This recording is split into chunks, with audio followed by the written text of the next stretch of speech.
भारता या वीणा वरदंडमंडितकरा या श्वेतपद्मासना या ब्रह्माच्युतशंकरा प्रभृतिवीर देवही सदा वंदिता सामांबात सरस्वती भगवती निःशेषदाढ्यापहा ओम सहनाववतु सहनगुणक्तु सवीर्यं करवावहै तेजस्विनावधीतमस्तु मा विद्विषावहै ओम शांति शांति श्री गुरु विठ्ठलानंदं परात्परं जगत्प्रभुं त्रैलोक्यव्यापकं देवं शुद्धमत्यन्त निर्मलं नासाग्रवस्थित्यमा ब्रह्मस्थं संयुतं पूर्णातन्तुनिवाकारं सूत्रज्ञं विठ्ठलं स्वयं गंगायमुनोर्मध्ये त्रिकुटं रङ्गमन्दिरं ज्ञानविमरतिथिरं स्वदेवं पण्ढरीपुरं रुक्मिणीशक्तिहस्तनं क्रीडन्तं जललोचनम् अज्ञाब्रह्मविलास्तस्यं ज्योतिर्मयस्वरूपकं सहस्रदलपद्मस्थं सर्वाभरणभूषितं सर्वदेवसमुत्पन्नममिति ज्योतिरूपकं परात्परस्वरूपाय परमात्मस्वरूपिणे परब्रह्मस्वरूपाय विठ्ठलाय नमो नमः नमो विठ्ठला राजया पांडुरंगा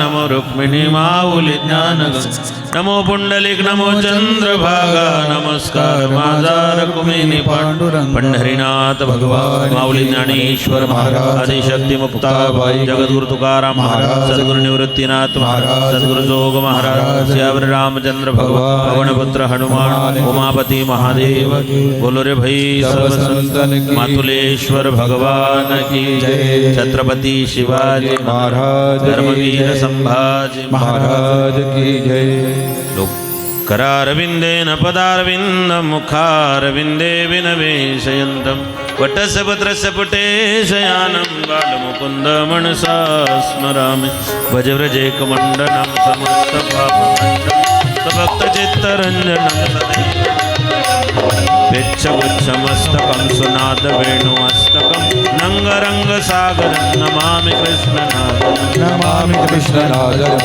नमामि कृष्णनादरं मनोजगर्वमोचनं विशाललोललोचनं विभूतगोपशोचनं नमामि पद्मलोचनं करारविन्दभूधरस्मितावलो सुन्दरं महेन्द्रमानधारणं नमामि कृष्णवारणं नमामि कृष्णवादनं नमामि कृष्णनादरं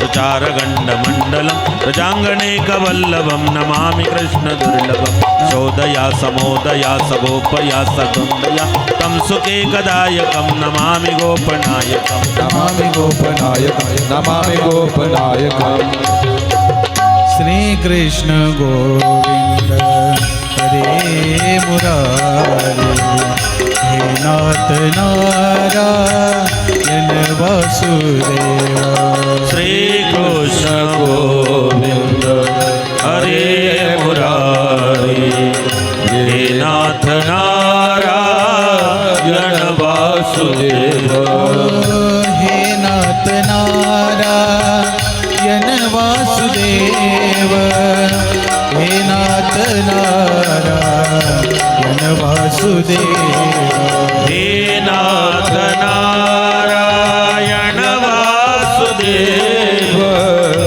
हे नाथ नारायण वासुदेव हे नाथ नारायण वासुदेव हे नाथ नारायण वासुदेव हे नाथ नारायण वासुदेव हे नाथ नारायण वासुदेव श्रीकृष्ण गोविन्द हरे मुरारी हे नाथ नारायण वासुदेव श्रीकृष्ण गोविन्द हरे मुरारी हे नाथ नारायण वासुदेव श्रीकृष्ण गोविन्द हरे मुरारी हे नाथ नारायण वासुदेव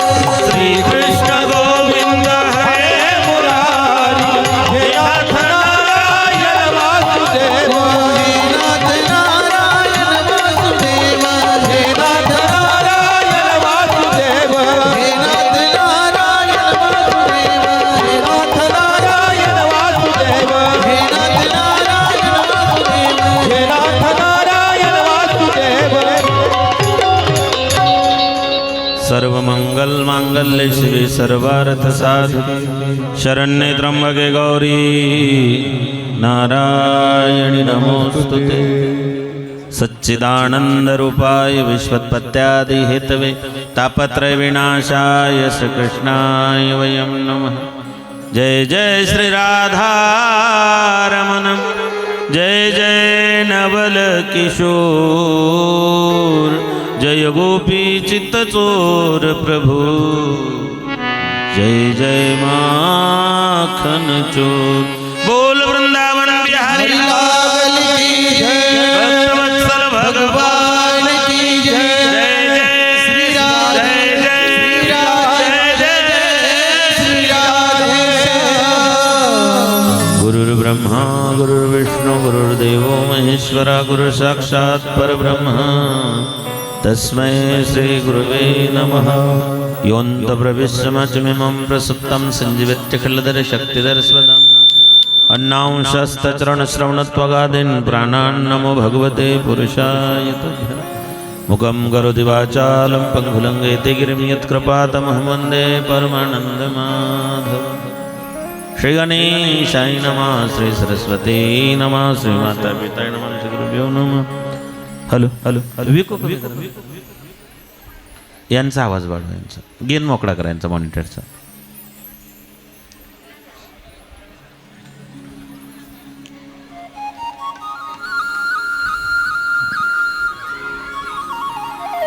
आनंद अद्वय नित्य निरामय जे कन्याजी देही योगी यांचे आनंद कंद कर्णावर्णालय कृपा सिंधू भक्तवत्सल दीन दयाल पतित पावन रुक्मिणी प्राण संजीवन चराचरात वास करणारी भगवंताचे चिद्विलास निश्चित स्वरूपिणी आदिमाय आदिशक्तिमाय मुक्त यांच्या असीम कृपेनं साधू संतांच्या आशीर्वादानं प्रत्येकाच्या पुण्याईनं समस्त धोंडगे परिवार यांच्या वतीनं कैलासवासी रामचंद्र मामा खंडेराव पाटील धोंडगे यांच्या प्रथम पुण्यस्मरणाने त्यांचे बंधू श्री मधुकर खंडेराव पाटील धोंडगे त्यांच्या भाऊजाई सो मंजुळाबाई मधुकर पाटील धोंडगे त्यांचे पुतणे श्री रमेश मधुकर पाटील धोंडगे श्री विलास मधुकर पाटील धोंडगे श्री आशुतोष रमेश पाटील धोंडगे आशिष विलास पाटील धोंडगे श्री ऋषिकेश रमेश पाटील धोंडगे श्री विवेक रमेश पाटील धोंडगे समस्त धोंडगे परिवार त्यांचे नातलग त्यांच्या वरती प्रेम करणारी सगळी या ठिकाणी मातोरी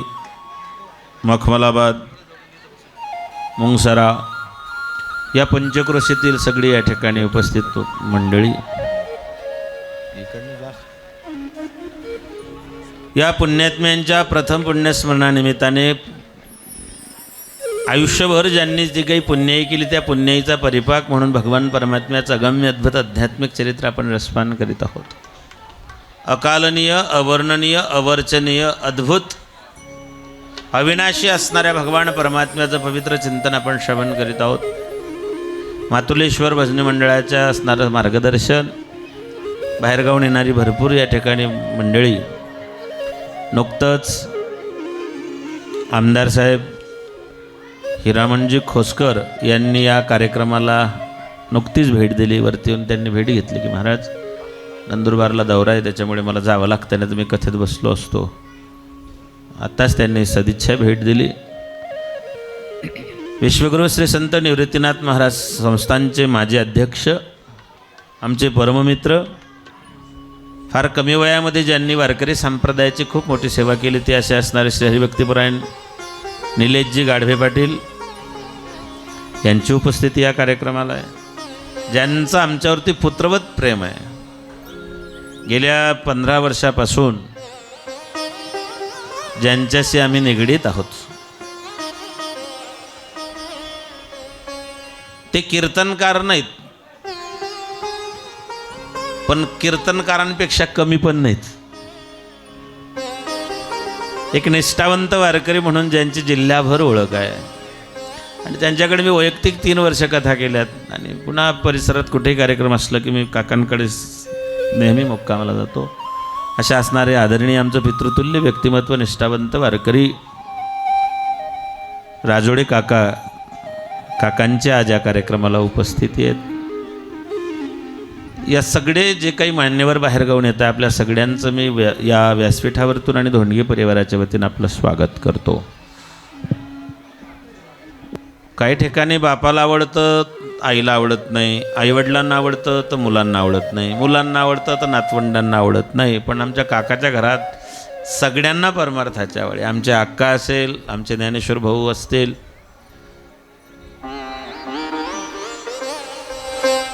दोघं भावांना त्या ठिकाणी, आणि ओम असेल, आमचा राम असेल, रामता सोबत आहे, इंजिनियर असला तरी त्याची परमार्थावरती अत्यंत निष्ठा आहे.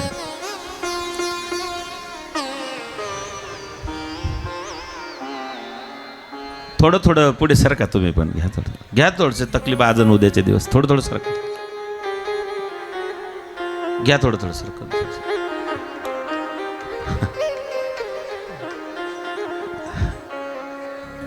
पा जमतं का बरं थोडस. अजीव सरका पुढे थोडं थोडं.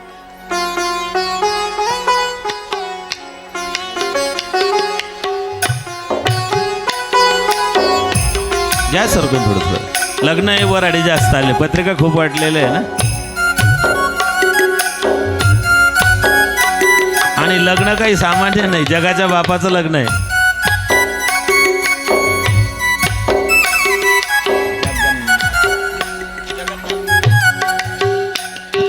जगन्नाथ चक्काने चक्काने जगन्नाथ जगन्नाथ चक्काने चकाने लीला चलवले तू न संभाले तो हमें कौन संभाले, तू न संभाले तो हमें कौन संभाले. जगन्नाथ चक्काने चकाने जगन्नाथ जगन्नाथ चक्काने चकाने लीला चलवले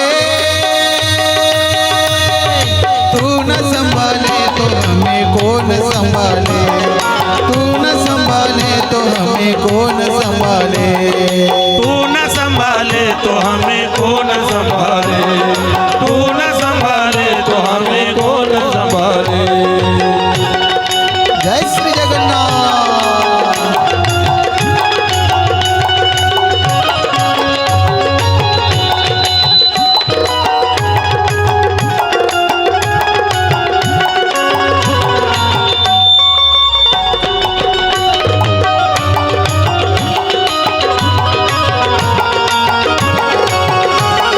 मेरी नैया है अब तो तेरे हवाले, मेरी नैया तो अब तेरे हवाले, मेरी नैया है अब तो तेरे हवाले, मेरी नैया तो अब तेरे हवाले.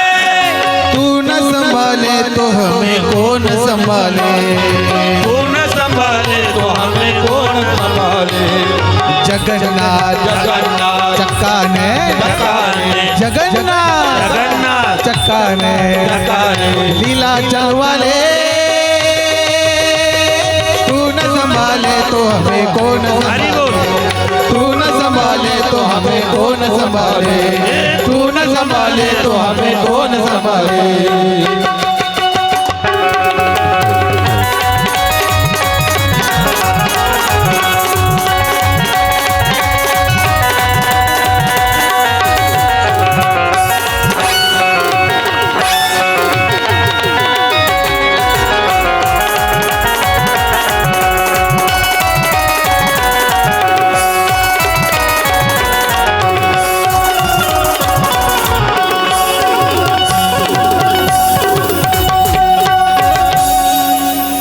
बोलिए जगन्नाथ भगवान की जय, बाके बिहारी लाल लाल की जय. भगवान परमात्म्याच्या अवताराचे जे 6 प्रकार आहे त्याच्यातला पूर्ण पुरुषोत्तमाचा अवतार भगवान कृष्ण आहे. शास्त्रकार सांगतात भगवान विष्णूच्या अंगी 60 कला आहे, भगवान कृष्णाच्या अंगी 64 कला आहेत. लीला माधुर्य, रूप माधुर्य, नाम माधुर्य आणि बासुरी माधुर्य, हे 4 माधुर्य भगवंताच्या अंगी नारायणापेक्षा शिल्लक आहे. म्हणून काल्याच्या अभंगातला एक अभंग आहे बघा, यदसे चरित्र नारायणी, नारायण नार अधिक अयन, नार म्हणजे पाणी, अयन म्हणजे झोपलेला. जो पाण्यावरती झोपलेला आहे त्याला नारायण म्हणतात. आपल्या धर्मामध्ये 4 धाम आहेत. उत्तरेला बद्रीनाथ, त्याच्यामध्ये प्रामुख्याने देवता भगवान विष्णू आहे. हिमालयामध्ये वसलेलं फार पवित्र असं हे स्थान एक अलकनंदा नदीच्या काठावरती. दक्षिणेला श्री रामेश्वरम आहे. तामिळनाडू राज्यामध्ये त्यांचे भगवान शिव आहेत, महादेव आहेत. श्रीरामांनी लंकेला जाण्यापूर्वी महादेवाचं स्थापना केली, ती वालुकामय शिवलिंग म्हणजेच रामेश्वरम. पूर्वेला जगन्नाथपुरी आहे, ज्यांचं महाराजांनी आताच चिंतन केलं. जगन्नाथ चकाने सध्या ट्रेंडिंगला आहे. ओडिसामध्ये जगन्नाथ म्हणजेच भगवान श्रीकृष्ण, ज्यांच्या जन्माचं चिंतन आपण काल श्रवण केलं. जगन्नाथाची रथयात्रा म्हटलेली आहे. आणि पश्चिमेला द्वारकाधीशाचं मंदिर आहे, स्थान गुजरात. तिथली देवता आहे श्रीकृष्ण. भगवंताचं राज्य द्वारकेला होतं. भगवान कृष्णाने 100 वर्ष द्वारकेला राज्य केलं अशी भागवतात माहिती आहे. द्वारकेच्या द्वारकाधीशाचा जो ध्वज आहे तो दिवसातून 6 वेळा बदलतो. भगवान द्वारकाधीशाचा जो ध्वज आहे तो दिवसातून 6 वेळा बदलतो. लोक नवस करतात, माझं अमुक दुःख आहे, माझा हा नवस आहे. लोक नवस करतात. तुम्ही जर आज ठरवलं की द्वारकाधीशाला आपल्याला ध्वज चढवायचा आहे तर तुमचा नंबर 40 वर्षानंतर लागेल.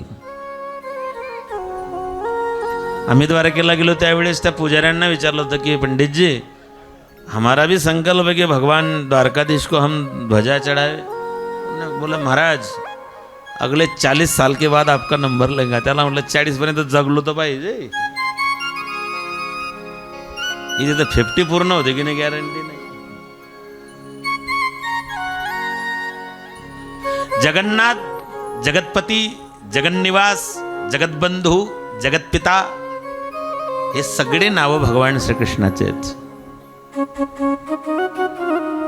काल आपण देवाच्या अवताराची कथा श्रवण केली. देव जन्माला येण्याच्या आधी ब्रह्मदेवाने स्तुती केली भगवान कृष्णाची. सत्यम व्रतम सत्यम परम त्रिसत्यम सत्यम संयोनी निहितम च सत्य सत्यस्य सत्यम व्रत सत्यनेत्रम सत्यात्मकम त्वां शरणम प्रपन्ना. आदि मध्य अंती जो सत्य आहे, सत्य तू विठ्ठला. जो आधी सत्य होता, जो मध्ये सत्य आहे, जो शेवटी सत्य उरतो तो परमात्मा आहे. भगवान श्रीकृष्ण परमात्मा सत्य स्वरूप आहे. म्हणून भागवतकारांनी कोणत्याच देवतेची स्तुती केली नाही. व्यासांनी भागवतात म्हटलं सत्यम परम धीमहि. जे जगात सत्य आहे तो परमात्मा आहे. आम्ही सत्याचे उपासक आहोत. भगवान अवतीर्ण झाले. काल देवाचा जन्मोत्सव साजरा केला. काय आनंद, काय बहार आली काल देवाच्या जन्मोत्सवाला. परमात्म्याचा अवतार झाला तो कोण कोण प्रसन्न झाला आहे का? काल प्रसन्न झाला.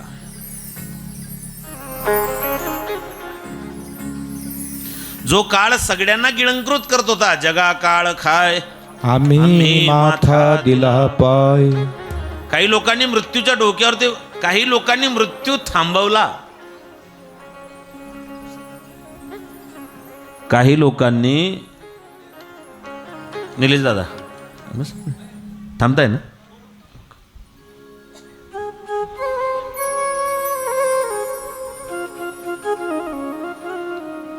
एवढ्या कमी वयात आमच्या निवृत्तीनाथांच्या आपण अध्यक्ष झालात. एकदा टाळ्या वाजवा आमच्या निलेश महाराजांसाठी. यालाही पुण्याच लागते ना काका. काही लोकांचं आयुष्य संपून गेलं.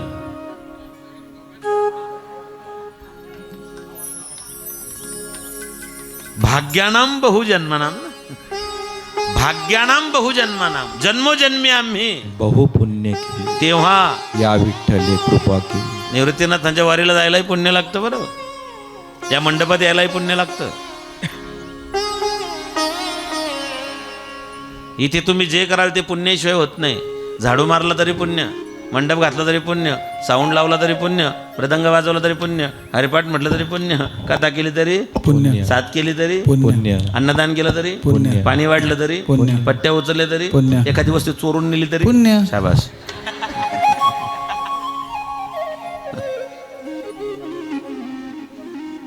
घरी केलेले पाप इथे धुतल्या जातात,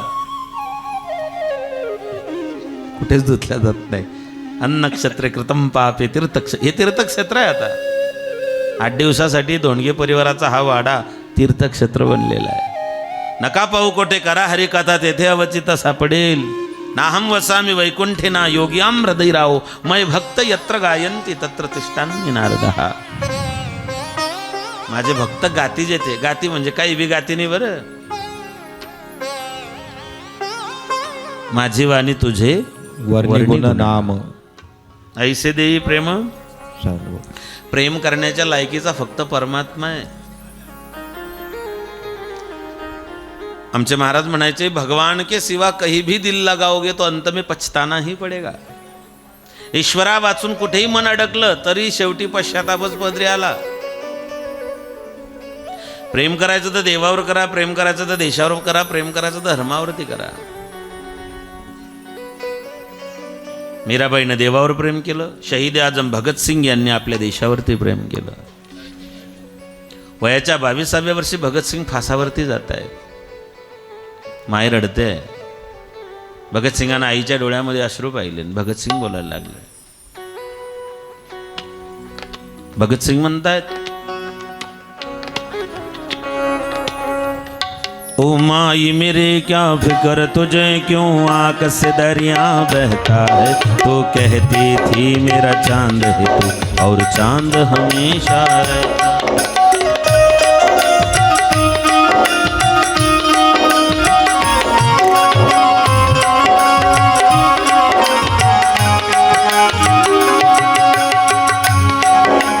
मिट्टी में मिल जावा गुल बन के मैं खिल जावा इतनी सी है दिल की आरज़ू. तेरी नदियों में बह जावा तेरी फसलों में बहरावा इतनी सी है दिल की आरज़ू.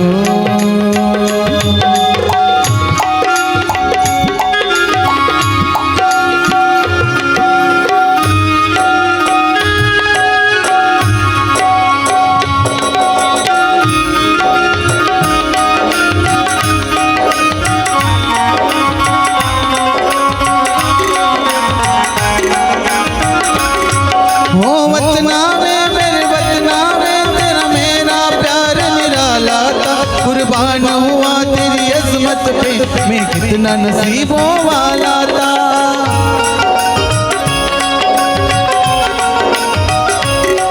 तेरी मिट्टी में मिल जावा गुल बन के मैं खिल जावा इतनी सी है दिल की आरज़ू.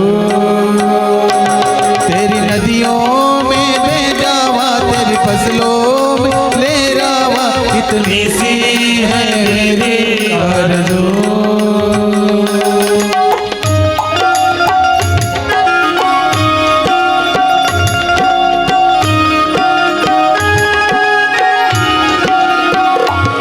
ओ हीर मेरी तू हंसती रहे तेरी आंख गड़ी पर न मनाओ. मैं मरता था जिस मुखड़े पे कभी उसका उजाला कम ना हो.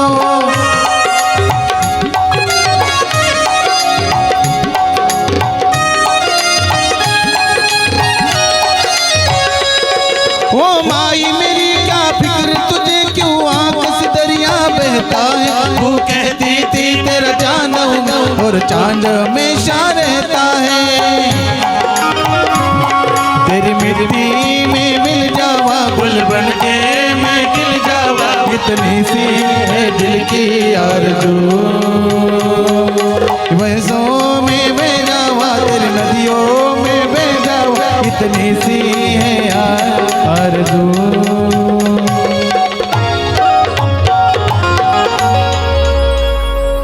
काळ सार्थक केला त्यांनी. तुकोबाराय म्हणतात कोणी शिवाजी महाराजांना वाचवण्याकरता बाजीप्रभू देशपांडे यांनी काळ थांबवला होता. कुठपर्यंत? जोपर्यंत महाराज विशालगडावरती पोहोचत नाही तोपर्यंत मी मरणार सुद्धा नाही. आता म्हणा काळ सार्थक केला त्यांनी. शिवाकाशीत महाराजांचं रूप घेऊन गेला, मारल्या गेला. मरण माझे मरून गेले, मजला केले अमर. जोपर्यंत शिवाजी महाराज अमर आहेत तोपर्यंत शिवा काशीद अमर आहे. काळ सुद्धा प्रसन्न झाला ज्या दिवशी भगवान श्रीकृष्ण परमात्मा अवतरण झाले. दिशा प्रसन्न झाल्या. दिशा किती आहेत आपल्या? दिशा किती? दिशा किती? 8. नक्की? तशा तर प्रामुख्याने 4 आहेत. पूर्व, पश्चिम, उत्तर, दक्षिण. नंतर मग अजून 4 आहे. उपदिशा, ईशान्य, आग्नेय, वायव्य आणि नैऋत्य. किती झाल्या? अजून 2 आहेत. वरती आणि त्याला काहीतरी नाव आहे, ऊर्ध्व आणि अधो. 10 दिशा आहे. 10 दिशा, त्या 10 दिशांचा मालक भगवान कृष्ण आहे. म्हणून दिशा सुद्धा प्रसन्न होते. दिशा पटणानी. संस्कृत साहित्यामध्ये दिशाला आशा एक नाव आलेलं आहे. पृथ्वी प्रसन्न झाली. ज्या पृथ्वीला भगवंतानं रक्षण करण्याचं वचन दिलं होतं, आज परमात्मा अवतरण झाले म्हणून पृथ्वी माता सुद्धा प्रसन्न आहेत. नद्या प्रसन्न झाल्यात, अग्नी प्रसन्न झालेत, वायू प्रसन्न झालेत, आकाश, नक्षत्र, मन या सगळ्या दसोदिशा त्या ठिकाणी प्रसन्न झालेल्या आहेत. आनंदोत्सव साजरा करतायत. वसुदेवाने भगवंताला डोक्यावर उचललं. याचा अर्थ असा होतो, ज्या जीवात्म्याने आपल्या डोक्यामध्ये परमात्म्याला ठेवलं. म्हणून ज्ञानोबा हरिपाठात म्हणतात, बुद्धीचे वैभव अन्य नाही दुसरे. बुद्धीचं वैभवच परमात्मा आहे. एक्या केशवराजे सकड सिद्धी. ज्याच्या डोक्यावरती परमात्मा आहे, ज्याने डोक्यावरती देवाला घेतलेलं आहे, त्याला जगात कशाचीच कमी पडत नाही. आपलं नेमकं उलटं झालं. आपण डोक्यावरती संसार घेऊन ठेवलेला आहे. बरं, तो संसार डोक्यातून उतरण्याचं नावच घेत नाही. संसाराचा व्हायरस माणसाच्या डोक्यातून जातच नाही. 50 पागल लोकांना न्यायचं होतं ठाण्याच्या जेलमध्ये. ना शिकून न्यायचं होतं, न्यायाधीशासमोर उभं करायचं होतं. हायकोर्टाचे जज आलेले होते, सरकारनं त्यांची बाजू मांडलेली होती, त्यांच्यावरती गंभीर गुन्हे होते. मग न्यायचं कसं? तर ट्रेनने न्यायचं म्हटलं तर मुंबईपर्यंत 3.5 तास तर रेल्वेने लागतात. पुन्हा तिथली ट्रॅफिक त्रास होईल. मग त्यांना एअरलिफ्ट करायचं ठरवलं. विमानामध्ये 50 पागल घातले. संसारातला व्हायरस डिलीट होत नाही, ध्यानात ठेवा. 50 पागल विमानामध्ये घातले. विमान निघालं ओझरवडतून. काय बोरगड आहे ना ते, बोरगड स्टेशन, तिथून विमान निघालं. पागलच ते. त्याच्यातला एक पागल त्या विमानाच्या कॉकपिटला लाता मारायचा, दरवाजा ठोकायचा. पायलट म्हणजे काय म्हणले? काय म्हणले? मला थोडंसं चालून पाहू द्या. अरे तो म्हणला विमान येते. तो म्हणला मग आमच्याकडे बैलगाडी चालवायचो मी, मला चालून पाहू दे. कोणी लात मारायचं, कोणी त्या पायलटशी चर्चा करायचं. शेवटी पायलट हुशार होता. पायलटनं सांगितलं, म्हणलं अरे तुमच्यात कमी पागल कोणी आहे का? एक म्हणला हो मी आहे. म्हणे तू कोण आहे? म्हणे मी यांचा मुकरदम. बरं बरं. म्हणले तू कमी पागल आहे? म्हणले हो. मागचं काय आठवतं का? म्हणले नाही. कुठला आहे तू? म्हणले माहीत नाही. तुझं नाव? म्हणले ठाऊक नाही. आई वडील? म्हणले माहीत नाही. म्हणले काहीच माहीत नाही? म्हणले नाही. मग माहीत आहे ते सांग. म्हणले मला काहीच आठवत नाही, फक्त माझ्या बायकोचं नाव आठवतं. पायलटच्या लक्षात आलं, अख्खा मोबाईल डिलीट झाला पण व्हायरस काही गेला नाही. संसाराचा व्हायरस कधी जात नाही. ऐका, संसाराचा व्हायरस घालण्याकरताच हा परमार्थाचा 8 दिवसाचा अँटीव्हायरस आहे. तुमच्या घरात सगळं सेट आहे. टी व्ही सेट आहे, सोफा सेट आहे, टी सेट आहे, डायमंड सेट आहे. तुमच्या घरात सगळं सेट आहे, फक्त तुमचा माइंड अपसेट आहे. माइंड सेट करण्याकरताच हे ब्रेन वॉशिंग सेंटर आहे 8 दिवसाचं. इथे ब्रेन वॉश केलं जातं. काही लोकांचा ब्रेन वॉश असं झालं की ते मरायला सुद्धा तयार झाले, मारायला तयार होतात. पण ज्ञानोबाराय सांगतात ती बुद्धी तुम्ही परमार्थासाठी वापरा, बुद्धीचे वैभव अन्य नाही तुझे. एक्या केशवराजे सकळ सिद्धी. वसुदेवानं देवाला डोक्यावर घेतलं. ज्याने देवाला डोक्यावर घेतलं त्याच्या जीवनामधले बंधनं गळून पडतात. तुकोबारायांचं एक प्रमाण आहे, बंधनाचा तोडू फासा देव आशा टाकू नये. बंधनाचा जर फासा तोडायचा असेल तर देवाला डोक्यावर घ्यावं लागेल. पहारेकरी झोपले, तुकोबारायांचंच प्रमाण आहे त्याला. कामक्रोध लोभ निमाली ठाईची, अवघी आनंदाची सृष्टी झाली. काम क्रोध लोभ निमाली ठाईची. ज्याच्या डोक्यात देव आहे त्याला काम क्रोध लोभ हे त्या ठिकाणी नष्ट होतात. त्रयी नरकस्य द्वार गीताकार सांगतात, काम क्रोध लोभ हे 3 नरकाचे द्वार आहेत. एखाद्याला जर विचारलं की बा नॉनस्टॉप नरकाला जायचं तर काय करू, त्याने सांगितलं काम क्रोध लोभ तिघापैकी कोणाचा एकाचा हात धर, तू नॉनस्टॉप नरकाला जाशील. यमुने वाट 1:46 भगवान परमात्म्याला घेऊन वसुदेवजी गोकुळात आले. मी वसुदेवाबद्दल फक्त एकच वाक्य वापरेल. देवकी माता रडते, झणी कंसासी कडेल माझ्या बाळाला मारे. लपवा लपवा जगजीत. माता देवकी म्हणते माझ्या कृष्णाला वाचवा, माझ्या आठव्याला वाचवा, माझ्या सावळ्याला वाचवा. हे कुरड्या केसांचं पोरग वाचलं पाहिजे. मग ध्यानात असू द्या, भागवतामध्ये कृष्णाला वाचवा म्हणून रडणारी देवकी माता दिसते, पण त्या कृष्णाला वाचवण्याकरता स्वतःचा जीव यमुनेच्या महापुरात धोक्यात घालून आपल्या लेकराला सुरक्षित गोकुळात पोहोचवणारा बाप वसुदेव होता. रडणारी देवकी माता ध्यानात राहिली, पण लेकराला वाचवणारा वसुदेव ध्यानात राहिला नाही. सकाळी एक वेळचा डबा बनवून देणारी माय ध्यानात राहते, पण तो डबा बनवण्याकरता जो किराणा ज्याने आणलेला आहे तो कधीच ध्यानात राहत नाही. एक वेळचे टिफिन बनवणारी आई ध्यानात राहिली, पण तो टिफिनला बनवण्याकरता जो रॉ मटेरियल लागतं त्याच्यासाठी जो 8-8 तास 12-12 घंटे जो झटलेला आहे, तो डबा बनवण्याकरता त्याने जे काही आपल्या रक्ताचं पाणी केलेलं आहे तो ध्यानातच राहत नाही. आतापर्यंतचा इतिहास आहे, पडद्यामागचे लोक कधीच त्या ठिकाणी लोकांच्या स्मरणात राहत नाही. शिवाजी महाराजांना घोडखिंडीतून वाचवण्याकरता 300 मावळे गेलेले, 300. त्यांचं नावही नाही, त्यांचे स्मृतिस्तंभही नाही, त्यांचा साधा उल्लेख सुद्धा नाही. पण त्यांनी हा विचार केला नाही की लोक आमचं नाव काढतील का, आम्ही लोकांच्या स्मरणात राहतील का. त्यांचं फक्त एकच ध्येय होतं, ताकि जिता रहे अपना हिंदुस्ता, मैं रहूं ना रहूं हिंदुस्तान रहना चाहिए. त्या बांदल परिवारातले लोक आहेत ते, हिरडस मावळातले बांदलांच्या 3 पिढ्या खपल्या घोडखिंडीत. कायाजी बांदल, फुलाजी देशपांडे, बाजीप्रभू देशपांडे आणि बांदलांच्या 3 पिढ्या. या 300 लोक तिथे 8 घंट्यात मारले गेले, कोणीच वाचलं नाही. त्यांचा साधा नामोल्लेख सुद्धा नाही. जर कधी गेले घोडखिंडीत तर 350 वर्ष अगोदर एक धारकऱ्यांची दिंडी गेली होती त्या रस्त्यानं. आपल्या वारकऱ्यांचं भजन असतं, ज्ञानोबा तुकाराम, त्या धारकऱ्यांचं भजन होतं हर हर महादेव. आजही तुम्ही घोडखिंडीत गेले तर त्यातले आजूबाजू, मी पन्हाळ्याला गेलो होतो ना आपण एकदा, पन्हाळ्याच्या शेजारी 10 किलोमीटर कीर्तन होतं आमचं, माळेवाडी नावाचं गाव आहे. तर ते लोक सांगतात, महाराज काही लोक अजून असे सांगतात की रात्रीच्या वेळेस त्या घोडखिंडीतून हर हर महादेवच्या गर्जना ऐकू येतात. मग तो भास म्हणा का लोकांची श्रद्धा म्हणा, धारकऱ्यांची दिंडी 350 वर्ष अगोदर तिथून गेली होती.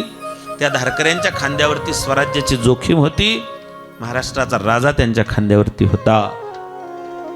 उद्देश फक्त एकच होता, मी नाही वाचलो तरी चालेल, लाख मेले तरी चालतील, पण लाखांचा पोशिंदा जगला पाहिजे.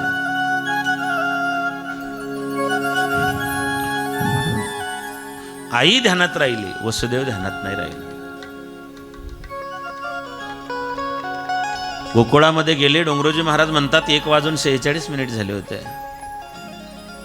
देवाला यशोदा मातेच्या जवळ ठेवलं. यशोदा, यश इदम ददाती इति यशोदा. जी सदा यश देते तिला यशोदा म्हणतात. आनंद सदा ज्याच्या जीवनामध्ये आनंद आहे त्याला त्या ठिकाणी नंद म्हणतात. आणि मग नंदाच्या घरी आनंद सुरू झाला. उत्तर भारतातले महाराज मंडळी वर्णन करतात. आनंद उमंग भयो जय कन्हैया लाल की.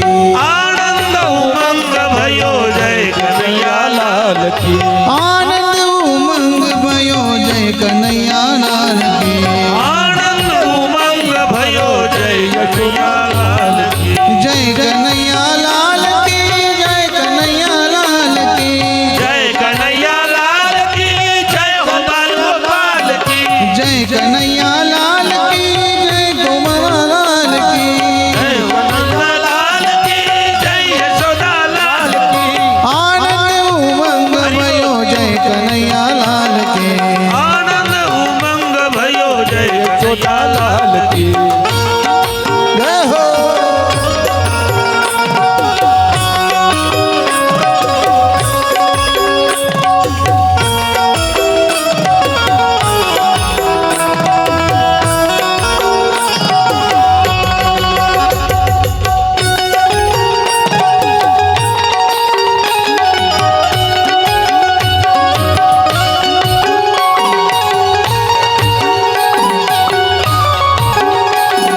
ब्रज में आनंद भयो जय यशोदा लाल की. ब्रज में आनंद भयो जय यशोदा लाल की. ब्रज में आनंद भयो जय यशोदा लाल की. ब्रज में आनंद भयो जय यशोदा लाल की. ओ आनंद के आनंद भयो जय कन्हैया लाल की. नंद घर आनंद भयो जय यशोदा लाल ओ आनंद उमंग भयो जय कन्हैया लाल की. आनंद उमंग भयो जय यशोदा लाल की. कोटि ब्रह्मांड के अधिपति लाल की. कोटि अधिपति ब्रह्मांड के लाल की. आनंद उमंग भयो जय कन्हैया लाल की. आनंद उमंग भयो जय कन्हैया लाल की.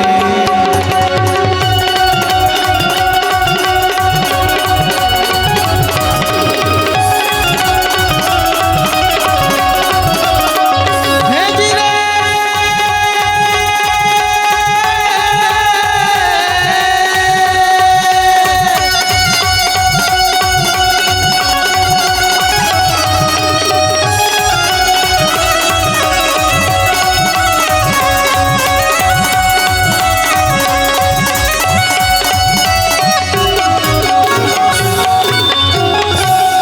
वा वा वा गौरव वाटावा असं वाटलं. बरं, कोणी संगीतातलं भूषण आहे,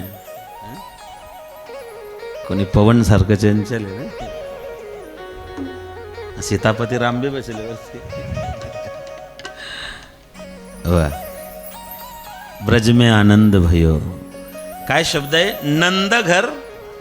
बरं, त्यांना असं म्हणता आलं असतं नंद घर पुत्र भयो, नंद घर कृष्ण भयो.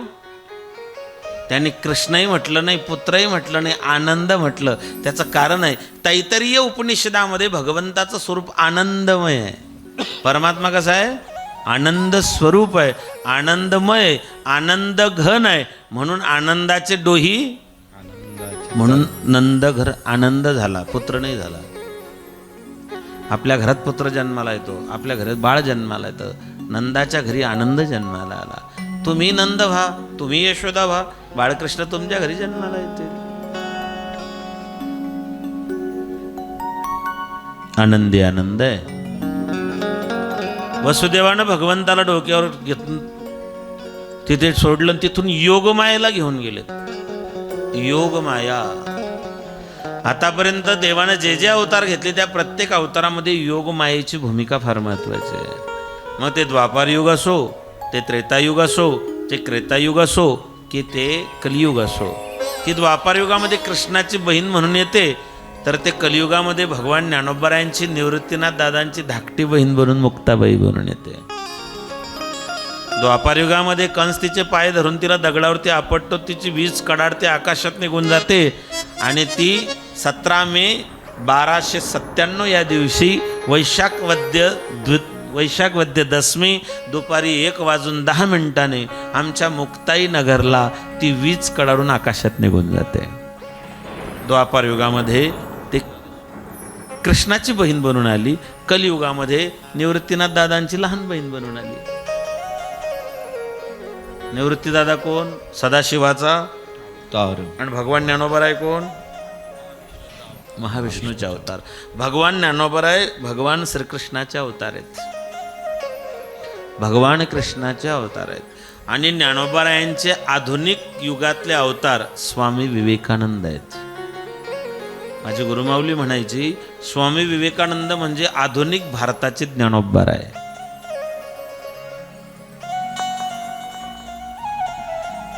कंसानं तिचे पाय धरून दगडावर आपटणार, ती आकाशात निघून गेली. याचा अर्थ असा आहे, आतापर्यंत जेव्हा जेव्हा बलिदान द्यायची वेळ आली तेव्हा महिलांनीच बलिदान दिलेलं आहे. त्यातला हा सरळ सरळ अर्थ आहे. बलिदान तुम्हीच द्यायचं, बरं त्याग बी तुम्हीच करायचा. आयुष्यभर जगायचं, लहानपणी बापाच्या आज्ञेत, तरुणपणात नवऱ्याच्या आज्ञेत आणि म्हातारपणात मुलांच्या आज्ञेत. कदाचित बोललो असेल पण पुन्हा एक वाक्य बोलून जाईल.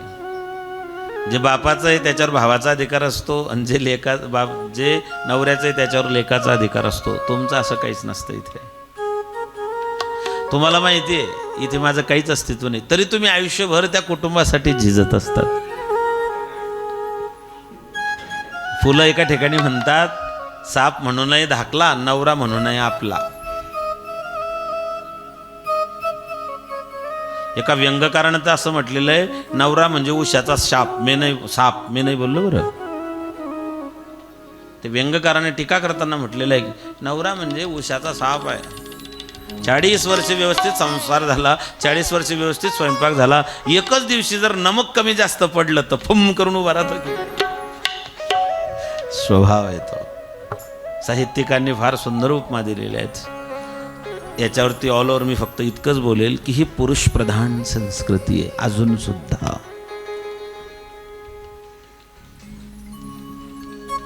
लेकरासाठी खस्ता कोण खातं? 9 महिने 9 दिवस दगडासारखं ओझं पोटात कोण वागवतं? त्याला खोकला लागू नये म्हणून आंबट कोण खात नाही? त्याला त्रास होईल म्हणून तिखट कोण खात नाही? इतके दिवस कष्ट सहन करायचे, त्रास सहन करायचा, पथ्य पाळायचे. पोरग जन्माला आलं आणि त्याला नर्सरीत टाकलं की त्याच्या पुढे नाव कोणाचं राहतं? याला पुरुष प्रधान संस्कृती म्हणतात.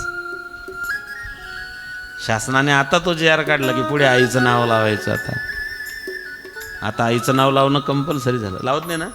नाही लावत लोक. तरी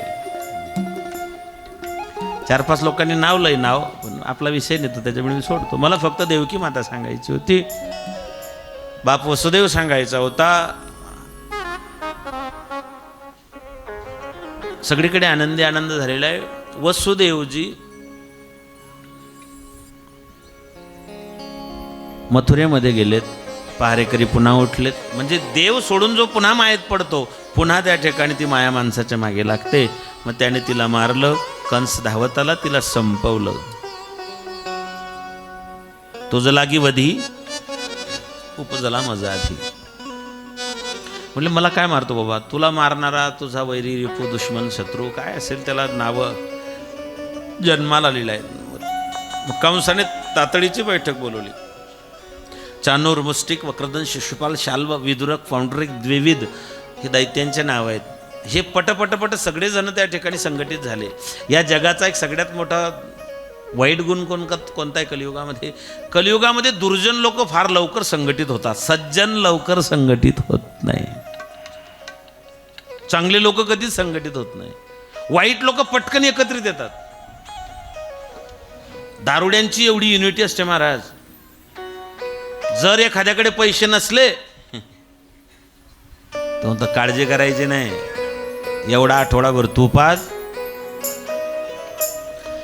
एवढी युनिटी कोणाचीच नाही. एकमेका सहाय्य करू, बेवड्यांशिवाय दुसऱ्यांना जमलंच नाही. ते मित्राला कधीच त्या ठिकाणी ताण याला ठेवत नाही. त्या बाबतीत म्हणावं लागेल. चांगल्या विचाराचे लोक पटकन एकत्रित येत नाही. सज्जन लवकर एकत्रित येत नाही. सज्जन तत्वावरतून भांडत असतात.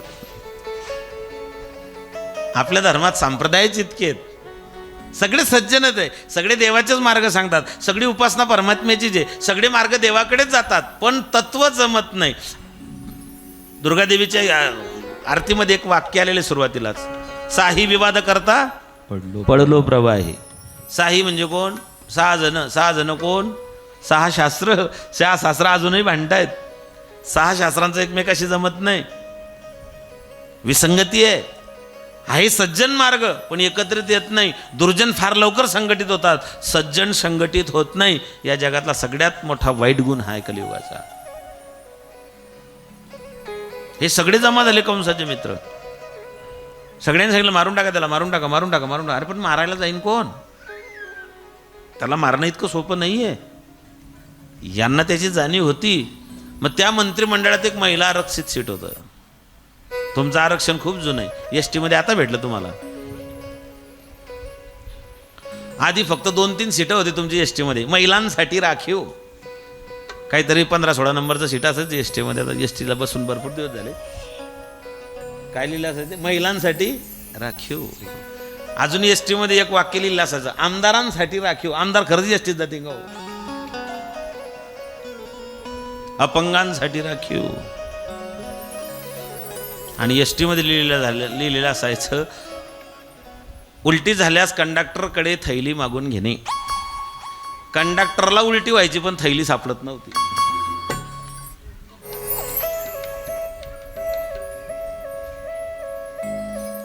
ॲम्ब्युलन्स आहे का? उलटीसाठी ॲम्ब्युलन्स आली लागेल. सगळ्यांना जमा केलं. त्या मंत्रिमंडळात एक महिला आरक्षित सीट होतं. ती होती मागच्या जन्मात बलिराजाची मुलगी. तिचं नाव होतं रत्नमाला. जेव्हा आपण भगवान वामन पाहिले ना त्या दिवशी, लयच गोड होतं वामन. वामन लयच सुंदर होता. भगवान वामनाला पाहिलं आणि त्या बलीच्या मुलीला वाटलं की याला ज्या आईने दूध पाजलं असेल ती माय किती भाग्यवान असेल. देव म्हणला या जन्मात तर शक्य नाही, पण पुढच्या जन्मात आहे. पण जेव्हा भगवंतांना बलीला वरुण पाशात बांधलं, पाताळात घातलं, तिच्या मनात विचार आला की आधी मला वाटलं तुला दूध पाजव, पण म्हणले तू दूध पाजायच्या लायकीचा नाही रे. माझ्या बापाला पाताळात घातलं तू. लेकीला बापाचा खूप स्वाभिमान असतो. सासरी गेल्यानंतर स्त्री सगळ्यांचा अपमान सहन करते भांडणामध्ये. तुम्हाला जर अनुभव घ्यायचा असेल, फक्त तुम्ही सासऱ्याचं नाव घेऊन पहा भांडणात. 2 दिवस कधी तुम्हाला सुखस्वरूप भाकर भेटली तर आपलं नाव बदलून. मुलीला बापाचा स्वाभिमान असतो. ती बापाच्या विरोधात कधीच ऐकून घेत नाही, अजिबात नाही. त्या रत्नमालेला वाटलं की याने माझ्या बापाला पाताळात घातलेलं आहे, वरून पाशाने बांधलेलं आहे. म्हणले तुला दूध नाही, तुला विष पाजलं पाहिजे, विष पाजून मारलं पाहिजे. जी इच्छा धरी प्राणी ती पूर्वी चक्रपाणी. देव म्हणला ठीक आहे, आधी म्हणायची दूध पाजायची इच्छा आहे, आता विष पाजायचं आहे तुला, विष पाज, पण या जन्मात नाही, पुढच्या जन्मात आहे.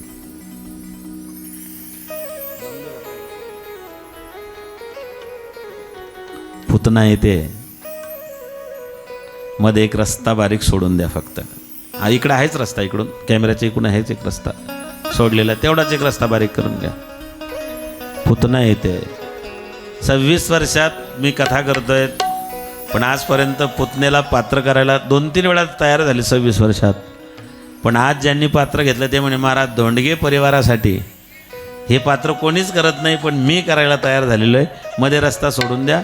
लहान लेकर रस्त्यात बसू नका, पुतना उचलून घेऊन जाईल बरं. जन कमरेला कंबरपटा, नाकात नथ घालुनी, अवघा ताट माट करुनी, अवघा ताट माट करुनी. नेसली गा नेसली गा शालू पैठणीचा, नेसली गा शालू पैठणीचा, नेसली गा शालू पैठणीचा, नेसली गा शालू पैठणीचा, नेसली गा शालू पैठणीचा,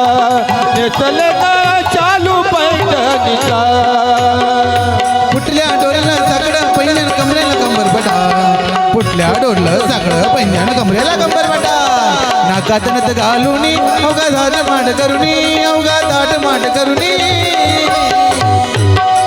नेसली ग नेसली ग नेसली ग चालू पैठणीचा नेसली ग चालू पैठणीचा नेसली ग चालू पैठणीचा पुतना येते आली हॅलो हॅलो हॅलो हसतच आली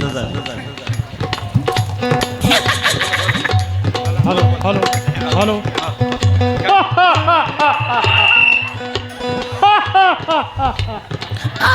मैं हूँ पुतना पुतना यानी के पुतना मौसी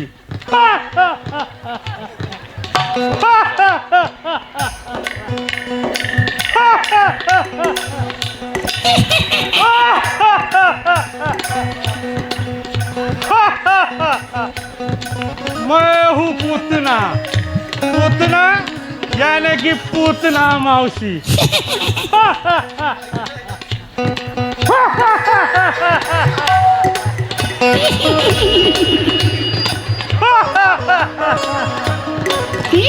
सारंग भाऊला पकड सारंग भाऊला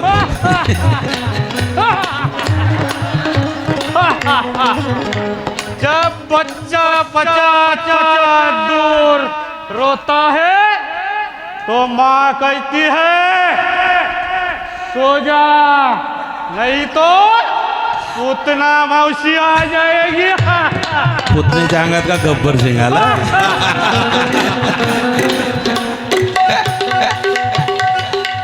कंस नगरी में मुझे काम मिला है और गोकुल नगरी में कोई कृष्ण नाम का बालक है उनका वध करने का काम मुझे भेजा है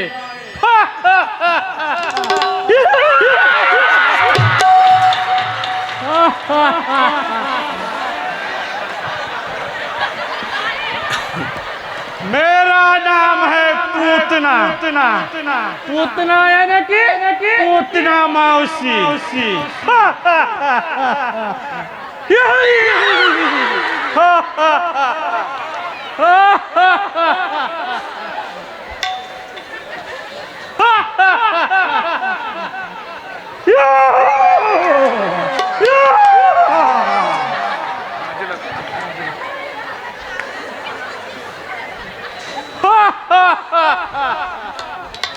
निखिलला पकड निखिलला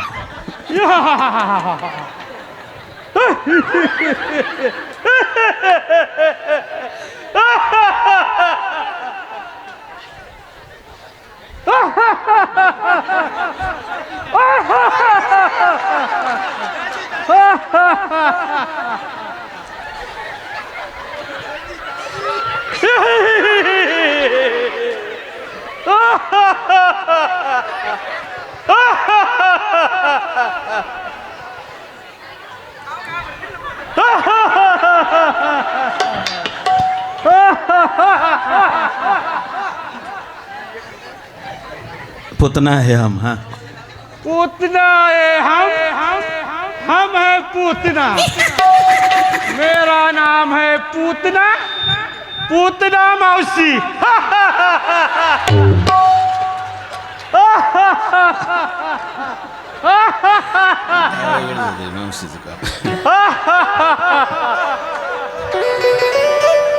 जब बच्चा 50 दूर रोता है माँ कहती है सो जा नहीं तो पूतना मौसी आ जाएगी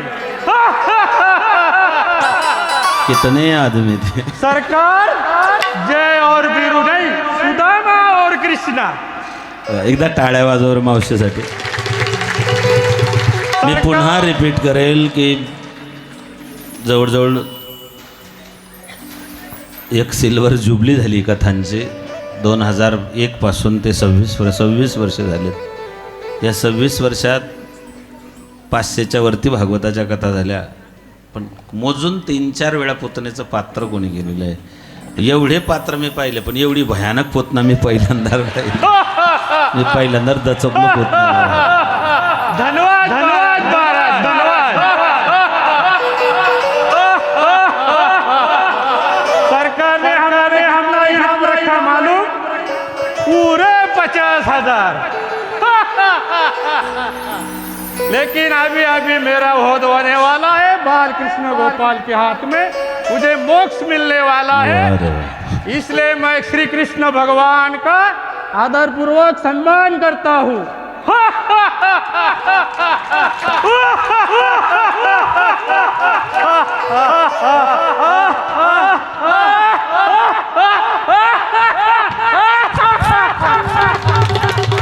वा वा,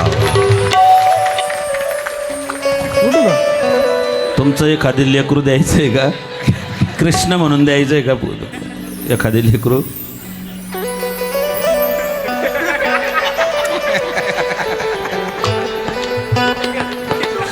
धन्यवाद पोतना मावशी।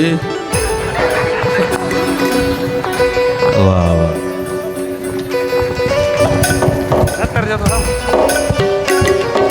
चाल चली मतवाली गोकुल में आ गई है, गोकुल में आ गई है।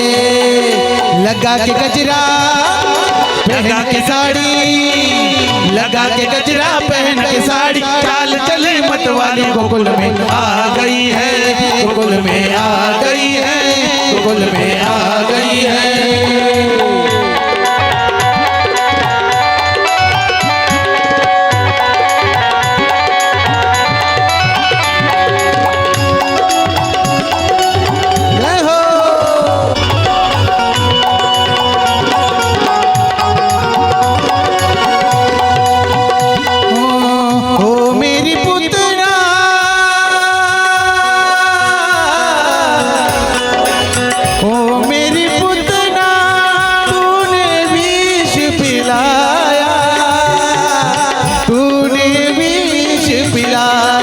लगा के गजरा पहन के साड़ी, लगा के गजरा पहन के साड़ी, चाल चले मतवाली गोकुल में आ गई है, गोकुल में आ गई है, गोकुल में आ गई है।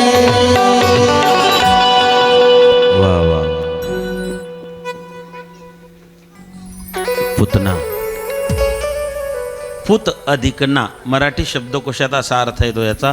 पुत म्हणजे शुद्ध, ना म्हणजे नाही, जी शुद्ध नाही ती पुतना। पुतना आली त्या दिवशी तिथी होती 6 दिवसांनी आली, ते अष्टमीचा जन्म आहे, 8 आणि 6 14, 14च्या दिवशी पुतना आलेली आहे। 14च्या दिवशी पुतना भगवंताला मारण्यासाठी आली। अष्टमीचा जन्म आहे देवाचा आणि 6 दिवसानं ती आली। देव फक्त 6 दिवसाचा होता तेव्हा ती मारायला आली। 8 आणि 7 14, 14व्या दिवशी पुतना आली। दुसरा एक अर्थ असं सांगतात श्रीमद वल्लभाचार्य, पुतना म्हणजे अविद्या, पुतना म्हणजे अविद्या। आणि 14च्या दिवशी आली याचा अर्थ असा होतो 5 ज्ञानेंद्रिये, 5 कर्मेंद्रिये आणि चतुष्ट अंतकरण, या 14 ठिकाणी अविद्या असते, तीच पुतना। अविद्येचा नाश सद्विद्येशिवाय होत नाही। सद्विद्या ही फक्त भगवान परमात्म्याच्या श्रीमद भगवद्गीता आणि श्रीमद भागवतामध्ये आध्यात्मिक क्षेत्रामध्ये असणारी विद्या तिला सद्विद्या म्हणतात। आणि म्हणून अविद्येचा नाश हा फक्त भगवान श्रीकृष्णच करू शकतात। मग पुतनेनं सांगितलं तुला बाळ झालं, मला दाखव, मला पाहायचं, मी भेटायला आली। तिने भगवान कृष्णाला घेतलं, देवाला घेतलं, देवाला ती स्तनपान करायला लागली। त्याचं कारण आहे की मागच्या जन्मातली तिची इच्छा होती, देव कोणाचंच उसणं ठेवत नाही, पण देवानं तिचं दूध पिताना डोळे मिटले। याची 21 कारणं श्रीमद भागवतामध्ये। डोळे मिटले याचा अर्थ असा आहे, तिने विचार केला की मी यमाची बहीण आहे, यमाची बहीण असल्या कारणामुळे परमात्मा माझ्याकडे पाहतात की नाही। भगवंतानं त्या ठिकाणी विचार केला की ही यमाची बहीण आहे, पण हिने मागच्या जन्मात कोणती पुण्य केलेलं आहे हे पाहण्याकरता देवाने डोळे मिटले। डोळे काय मिटले याचं दुसरं कारण असं आहे, हिला कोणती गती द्यायची, जरी ती पुतना असली तरी तिने काम आईचं केलेलं आहे। म्हणून भगवान शुकदेव म्हणता अहो बक्यम स्तनकालकूटम जिघांसया पादप्रसाद्वी लैभें गतीन धातृंचतिन्या कमवा दयालुम शरणम ब्रजेम। अहो बक्यम स्तनकालकूटम, भगवान शुकदेव सांगता, राजा, जी स्त्री स्तनात विष भरून त्याला मारायला आली त्याने आपल्या आईला जी गती दिली तीच गती त्या बाईला दिली. जगात कृष्णा इतका उदार कोणीच नाही. भगवान परमात्म्या इतका उदार कोणीच नाही. माय बाप सांभाळती, लोभा कारणे पाळती, तैसा नोहे देवराय, त्याचा कृपाळू स्वभाव तुकोबराय म्हणतात. देवानं डोळे मिटले. देवानं विचार केला, मला तर दही दूध तूप लोणी खायला मिळेल असं सांगितलं होतं. इथे विषापासून सुरुवात आहे. आणि विष प्यायची सवय कोणाला आहे? विष कोण पितं? अमृत पितात ते देव आणि विष पितात ते अमृत पिणारे देव असतात, पण विष पिणारा महादेव असतो. मग कथेला येतात ते देव, कथेला येतात ते देव आणि घरी राहतात ते महादेव.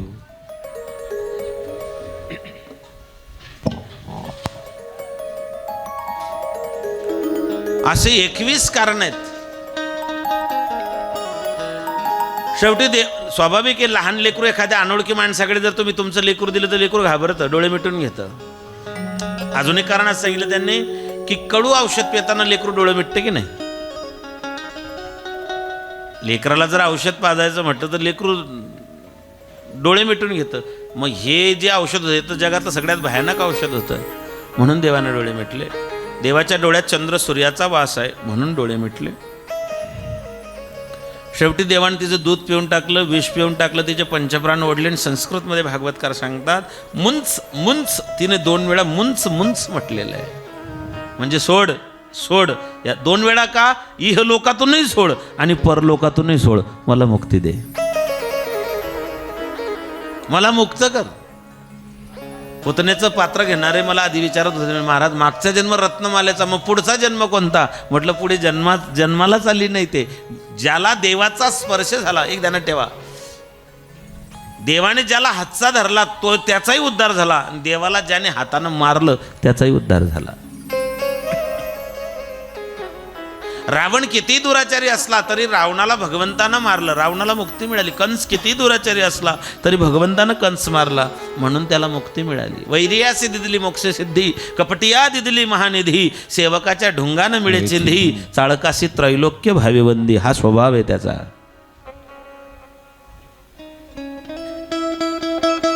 पुतना संपली, तिच्या देहातून सुगंध प्रस्थापित झाला. एखादी माणूस जर पुण्यात्मा असला, जे महात्मे असतात त्यांच्या देहाला भडागणी दिली की त्यांच्या शरीरातून दुर्गंध नाही, त्यांच्या शरीरातून सुगंध दरवळतो.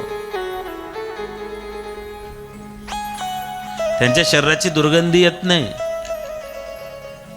शरीरातून सुगंध दरवळतो. पुतनेच्या शरीरातून सुगंध त्या ठिकाणी बाहेर पडला.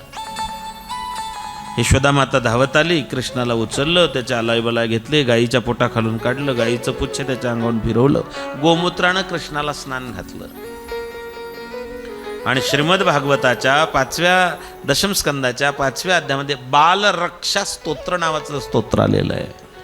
श्लोक क्रमांक 22 ते 29 7 श्लोक भागवतामध्ये आलेले आहेत. हे श्लोक लहान लेकरांसाठी, म्हणजे जन्माला आलेल्या एका दिवसाच्या लेकरापासून तर 5 वर्षाच्या लेकरापर्यंत हे स्तोत्र मंत्राचं काम करतात. भागवतातला प्रत्येक श्लोक हा मंत्र स्वरूप आहे. म्हणून 7 श्लोक सांगितले भागवतकारांनी. त्याच्यातला पहिला श्लोक हा आहे 22व्या क्रमांकापासून. अव्यादजोग्री मणिमास्तव जान्वथोरु यज्ञोच्युत कटिततम जठरमिहयास्व हतकेशवस्वदुरम ईशक इनस्तु कंठ विष्णुर्भुजमुख मुरुक्रम ईश्वराक्रम. 22 पासून 29 पर्यंत 7 श्लोक बालरक्षा स्तोत्र. हे स्तोत्र आपल्या लेकरांचं अत्यंत संरक्षण करतं. हे कवच आहे. हे श्लोक लिहून भुर्जपत्रावरती गळ्यात तावीज ठेवलं की त्या लेकरांना दुर्भिक्ष, महामारी, ग्रहपिढा, सर्पभया, दिवेदी, दचकून उठणे हे प्रकार त्या ठिकाणी, कारण ते मंत्र आहेत, भागवतातले रक्षा मंत्र आहेत. बालरक्षा स्तोत्र त्याला म्हणतात. यूट्यूबला सर्च करा, गुगलला सर्च करा, कथा झाल्यावरती बालरक्षा स्तोत्र म्हणजे काय, ते कुठे आलेले आहेत, कोणी लिहिलेले आहेत, याची सगळी माहिती तुम्हाला मिळेल. ते लहान लेकरांच्या गळ्यामध्ये ते असलं पाहिजे. परमात्मा अवतीर्ण झाले म्हणून नंदबाबांना भला मोठा उत्सव ठेवलेला आहे. सगळ्या गोपालांना बोलवलेलं आहे, त्यांच्या जेवणा खावण्याची व्यवस्था केलेली आहे, ब्राह्मणांना दान केलेले आहे, सुवर्णांकृत अलंकृत केलेल्या गायी त्यांनी दान करायला सुरुवात केलेली आहे. नंदबाबा कर देण्याकरता मथुरेमध्ये केले तेव्हा वसुदेवानं सांगितलं की जरा सांभाळून लेकराचं मौंजी करताना, लेकरांचं नामकरण करताना जरा सांभाळून कर. आमचे कुलगुरू आहेत गर्गाचार्य, गर्गाचार्यांना तुमचे धौम्य ऋषी आमचे गर्गाचार्यांना बोलून गोशाळेमध्ये कृष्णाचं नामकरण कर. मग गर्गाचार्य आले. गर्गाचार्यांनी कृष्ण आणि बलरामांचं नामकरण केलेलं आहे. दोघं भावांचं नामकरण सोहळा झाला तेव्हा शकटासूर नावाचा एक दैत्य आला. देवानं आपल्या अंगठ्याने तो शकटा पाडून म्हणजे गाडं पाडून त्याच्यामध्ये त्याला संपवलं. तृणावत आला. यमलार्जुनाचा नलकुबेर आणि मणिग्रीव, कुबेराची 2 मुलं वृक्ष स्वरूपामध्ये होते. भगवान कृष्णानं यांचाही त्या ठिकाणी उद्धार केला. कागबग रेठा मारिले बालपणी, अवघी दैत्य खाणी बुडविले. चला, भगवंतानं करवड बदलली. हिंदीत करवट म्हणतात, आपल्या मराठीत त्याला कूच बदलणे म्हणतात. भगवंतानं कूच बदलली तर नंदबाबांना भला मोठा उत्साह साजरा केला. सगळीकडे आनंदी आनंद आहे. देव रांगायला लागले. देव तडवे तडहात टेकीत, तडवे तडहात टेकीत, डाव्या गुडघ्याने रांगत, डाव्या गुडघ्याने रांगत, डाव्या गुडघ्याने रांगत. तळहात टेकीत, तळवे तळहात टेकीत, डाव्या गुडघ्याने रांगत, डाव्या गुडघ्याने रांगत, डाव्या गुडघ्याने रांगत.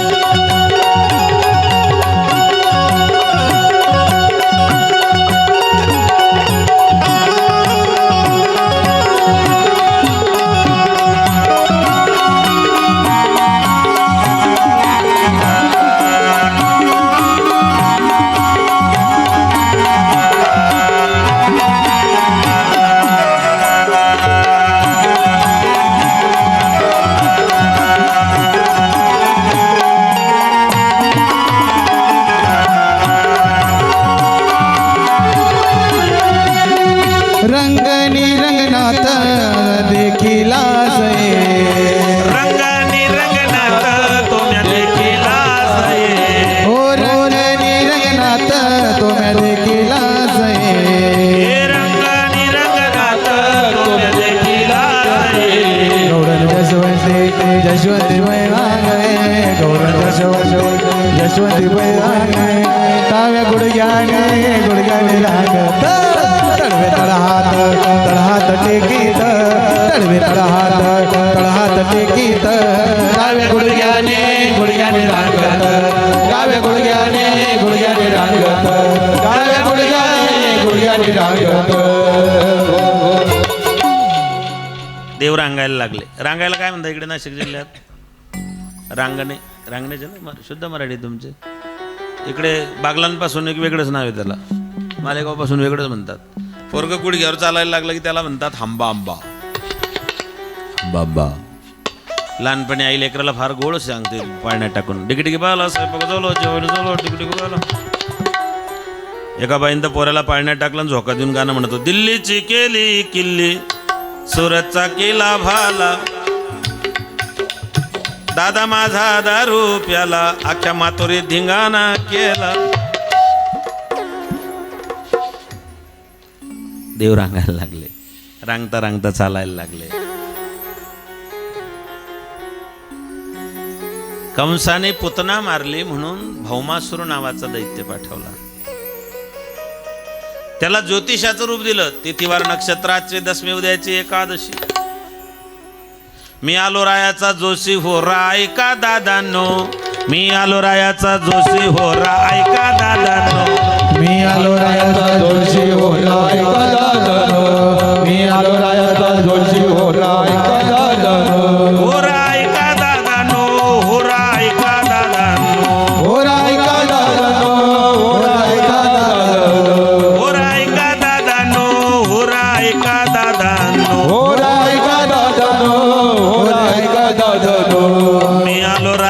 जोशी हो ऐका दादांनो, आलो रायाचा जोशी हो ऐका दादानो, मी आलो रायाचा जोशी हो ऐका दादानो.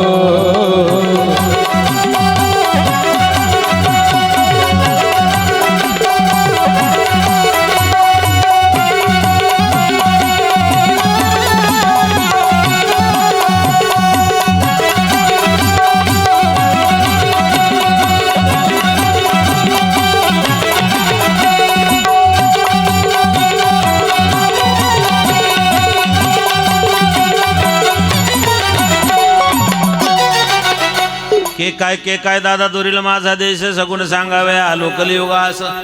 चंद्र सूर्य माझ्या देखती झाली. याने ज्योतिष्य भविष्य सांगायला सुरुवात केली. माता माऊल्यांचा स्वभाव वात्सल्यानं परिपूर्ण असतो. माझ्या लेकराचं भविष्य बाबांनी सांगितलं पाहिजे.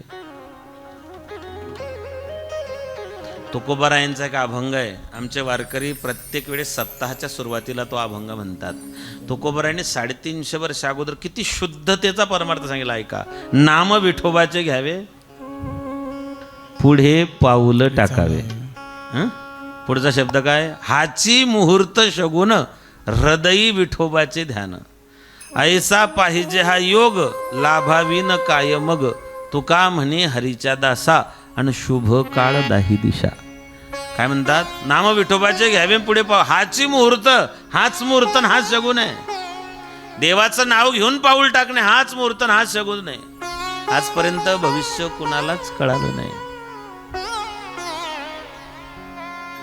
भगवान कृष्णाच्या चरित्रात आम्हाला हे पाहायला मिळतं की भगवान श्रीकृष्णानं तो जो जोशी बनून आला होता दैत्य, देवाने त्याची फजिती एवढ्यासाठी केली की या जगामध्ये भविष्य कुणाला सांगता येत नाही.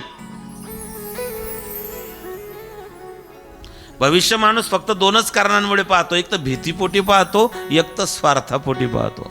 याच्या पलीकडे माणूस भविष्य पाहत नाही. सांगा याच्या पलीकडे दुसरं कोणतं कारण आहे? मला तिसरं कारण सांगा.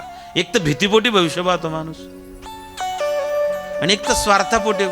माझा व्यवसाय चालेल का, माझा धंदा चालेल का, पीक पाणी व्यवस्थित होईल का, माझं कर्ज भेटेल का, याच्या पलीकडे दुसरं कारण नाही भविष्याला. आणि एक भीती आहे, मृत्यूची भीती आहे. या 2 कारणासाठी माणूस भविष्य पाहतो. ॲस्ट्रॉलॉजी हे स्वतंत्र एक त्या ठिकाणी विज्ञान आहे. ते एक ज्ञान आहे, ते एक विज्ञान आहे. ज्यांनी आपलं उभं आयुष्य त्याच्यात खर्ची घातलं, लोकांना भुलवण्यासाठी नाही, जगत कल्याणासाठी, जगाच्या कल्याणासाठी. संत त्याला म्हणतात जगाच्या कल्याणा देह कष्टविती परोपकारी. ज्योतिषी तुमच्या हातावरच्या रेषा पाहतात असंच आहे ना ते. माय बापा हो, दुसऱ्यांच्या हातावरच्या रेषा पाहता पाहता त्यांच्या हातावरच्या रेषा कधी नष्ट झाल्या त्यांच्या बी ध्यानात येत नाही. आणि ज्यांना ज्याच्याकडे ते खरं ज्ञान आहे तो लोकांचं शोषण करत नाही, लोकांना भुलथापा देत नाही, लोकांची लुबाडणूक करत नाही. दुःखितांचे अश्रू पुसण्यासाठी, लोकांना सुख देण्यासाठी जे सज्जन आहे, संत आहे, महात्मे हा त्याचा वापर करत असतात. हे ज्ञान फार क्वचित लोकांकडे आहे.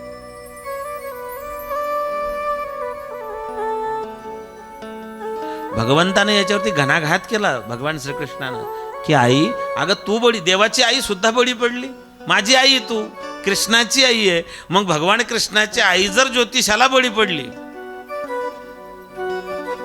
देवाने सांगितलं हे चुकीचं आहे ना, त्याला तर शिक्षा व्हायलाच पाहिजे. म्हणून भगवंतानं विटंबिला भट दिला पाठीवरी पाठ. जानवे तुटले, पंचांग फाटले, धोतर गळाले. देवानं त्याला खूप मारला, जिवंत सोडला, दिलं पाठवून, पळाला. एकदा गृहदासीषु यशोदानंद गेहिनी कर्मांतर नियुक्तासु निर्मंथत स्वयं दधी. यानी यानी ही गीतानि त्वदाल चरितानि चम दधी निर्मंथने काले स्मरंती तन्यगायतः. माता यशोदा भगवान श्रीकृष्णासाठी आपल्या स्वतःच्या हातानं लोणी तयार करायची. भोग, भोजन आणि भक्ती हे स्वतःसाठी असतात. भक्ती माणसं लावून भक्तीने करतायत की चला बा आजचे दिवस आपल्या वाट्याचा हरिपाठ तुम्ही करून घ्या बरं, मला काही जमत नाही. भोजन आज मला की नाही खूप उशीर झालेला आहे, मला खूप वेळ झालेला आहे, मला काय आज जेवणाला वेळ नाही, एक काम करा माझ्या वाटचं तुम्ही खाऊन घ्यावं थोडंसं. भोग भोजन भक्ती हे दुसऱ्यांना नाही, स्वतःलाच त्याची अनुभूती घ्यावी लागते. आणि म्हणून भगवंताला हे सांगायचं होतं की यशोदा माता स्वतः कपिला गायींचे दोन प्रकार आहे, एक कपिला आहे आणि एक सुवर्ण कपिला आहे. कपिला जी संपूर्ण काळी गाय असते, तिला कुठलाही दुसऱ्या रंगाचा डाग नसतो, तिला कपिला म्हणतात. ही गाई ज्याच्याकडे त्याचं कोट कल्याणच आहे, तुम्ही अनुभव घ्या, माना अगर नका मानू, पण ज्यांना कपिला गाय सापडली त्यांचं आयुष्याचं कोट कल्याण झालं, ह्या बोलता पण नाही येत. आणि दुसरे सुवर्ण कपिला. सुवर्ण कपिला तिची कांती सोन्यासारखी असते, तुकतुकीत कांती असते तिची. सूर्योदय झाला आणि सूर्याचे किरण तिच्या अंगावर पडले तर सोन्यासारखी चमकते ती गाय आहे. मला वाटतं मी मला का ते सांगितलं होतं, गुजरातला माझी मागच्या वर्षी जलसंपदा मंत्री केंद्रीय मंत्री सी आर पाटील यांच्या वाढदिवस सोहळा होता, 16 मार्चपासून आमचा. त्यांची गोशाळा आहे नवसारीच्या जवळ, तिथे 2 सुवर्ण कपिला गायी आहेत. त्या गायीकडे तुमची नजरच ठरू शकत नाही, इतकी तेजस्वी ती गाय असते. माता यशोदा या सुवर्ण कपिला आणि कपिला गायीचं दूध काढून स्वतःच्या हाताने कृष्णाला दही बनवून द्यायची. भक्ती स्वतःसाठी असते, दुसऱ्यांसाठी भक्ती नसते, आत्मकल्याणासाठी. भक्ती आम्ही केली सांडोनी उद्वेग, किंवा बरवी ही वेळ सापडली संधी, साह्य झाली बुद्धी संचित असे.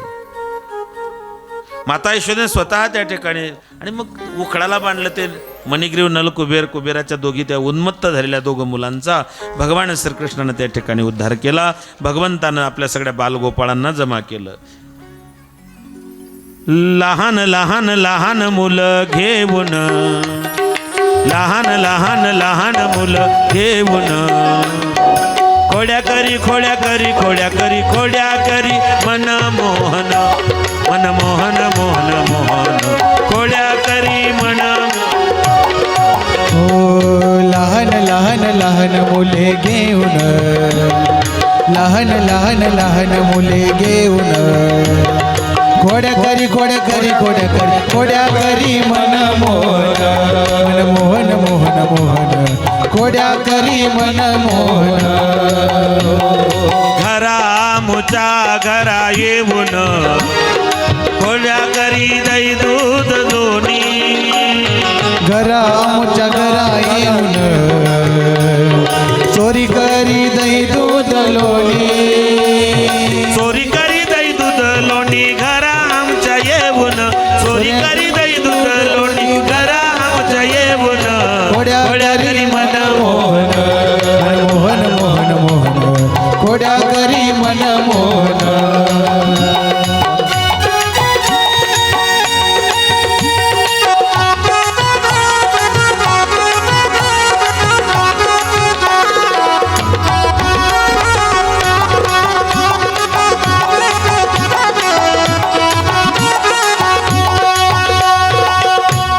खोड्या रोजगाराने. भगवंतानं माती खाल्ली, लहानपणी लेकरं माती खातात. अहो लहान लेकरं माती खातात त्याच्यात नवल नाही. काय शब्द आहे, मराठी सगळ्यात श्रीमंत भाषा आहे. लहान मुलगा माती खातो त्याच्यात नवल नाही. काही काहींनी मोठ्यापणी माती खाल्ली, त्याला काय करणार. माणूस म्हणतो की नाही एखाद्या वेळेस संतापला की खाल्ली माती, हीच अपेक्षा आहे तुझ्याकडून. देवानं माती खाल्ली त्याचे 6 कारण आहेत म्हणून माती खाल्ली. गोपींना भगवंताच्या चरण रजाची अपेक्षा होती म्हणून ती माती खाल्ली पोटामध्ये. त्याच्या पोटात काय, अनंत ब्रह्मांड उदरी, हरी हा बालक नंदा घरी.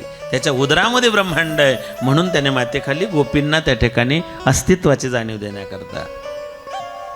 आई रागवली होती, संतापली होती. मग मुख पसरवून दावी मातेला, विश्वव्यापक कमळापती. आई ग आई, मम्मी ग मम्मी, नाही खाली ग म्या माती. आई ग आई, नाही खाली ग म्या माती. आई ग आई, नाही खाली ग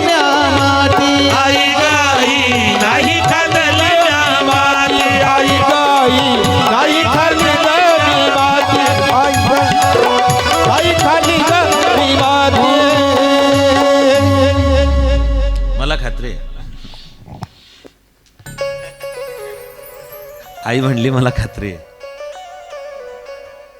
आई ग आई.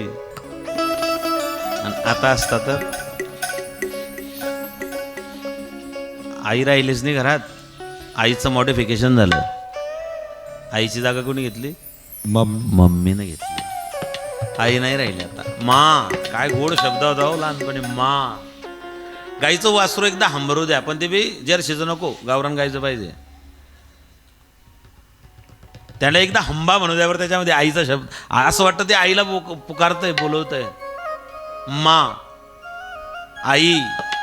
आमच्या आई राणीत माडी म्हणतात. माडी, माडी, माडी, मा, माय.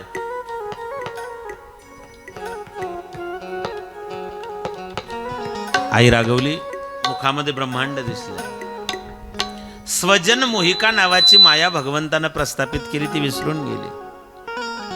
नाथबाबांच्या घरी भगवंतानं 36 वर्ष काम केलं, पण नाथबाबा ओळखू शकले नाही. का? देवाची त्याला वैष्णवी माया म्हणतात. देव भक्तांवरती वैष्णवी मायेचा वापर करतो, भ्रमिष्ट करून टाकतो. नाथबाबांचे धोत्र धुतले हो देवाने, चंदन उगाडून दिलं.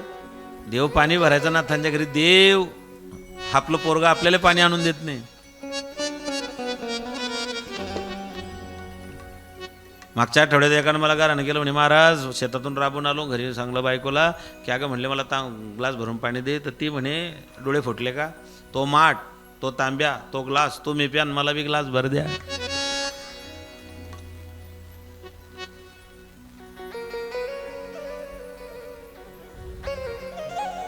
भगवान श्रीकृष्ण परमात्म्याच्या प्रत्येक लीलेमध्ये एक माधुर्य दडलेलं आहे.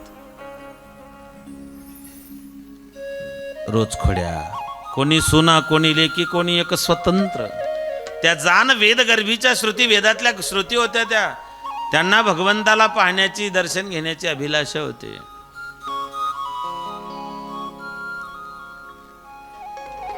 त्यांना ईश्वरा वाचून दुसरं सुचत नव्हतं. देवा तुझ्या मुरलीच्या पायी रे मन मोहिले रे, मन मोहिले रे, मन मोहिले रे, मन मोहिले रे. देवा तुझ्या मुरलीच्या पायी रे,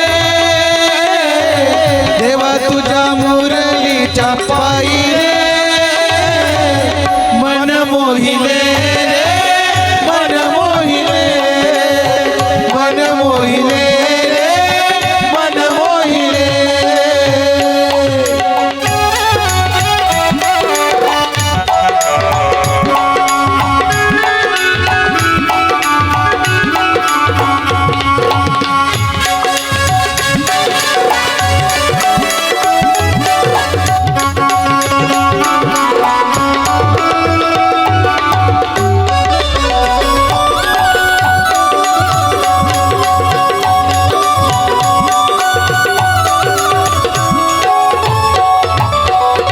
काय केलं तिने? कपाळे काजळ, डोळ्यामध्ये कुंकू. कपाळे काजळ, डोळ्यामध्ये कुंकू. काजळ कुठे लावायचंय आणि कुंकू?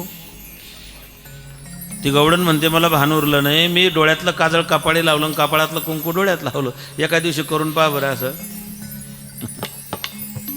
हळदीने मरवट भरली रे मन मोहिले.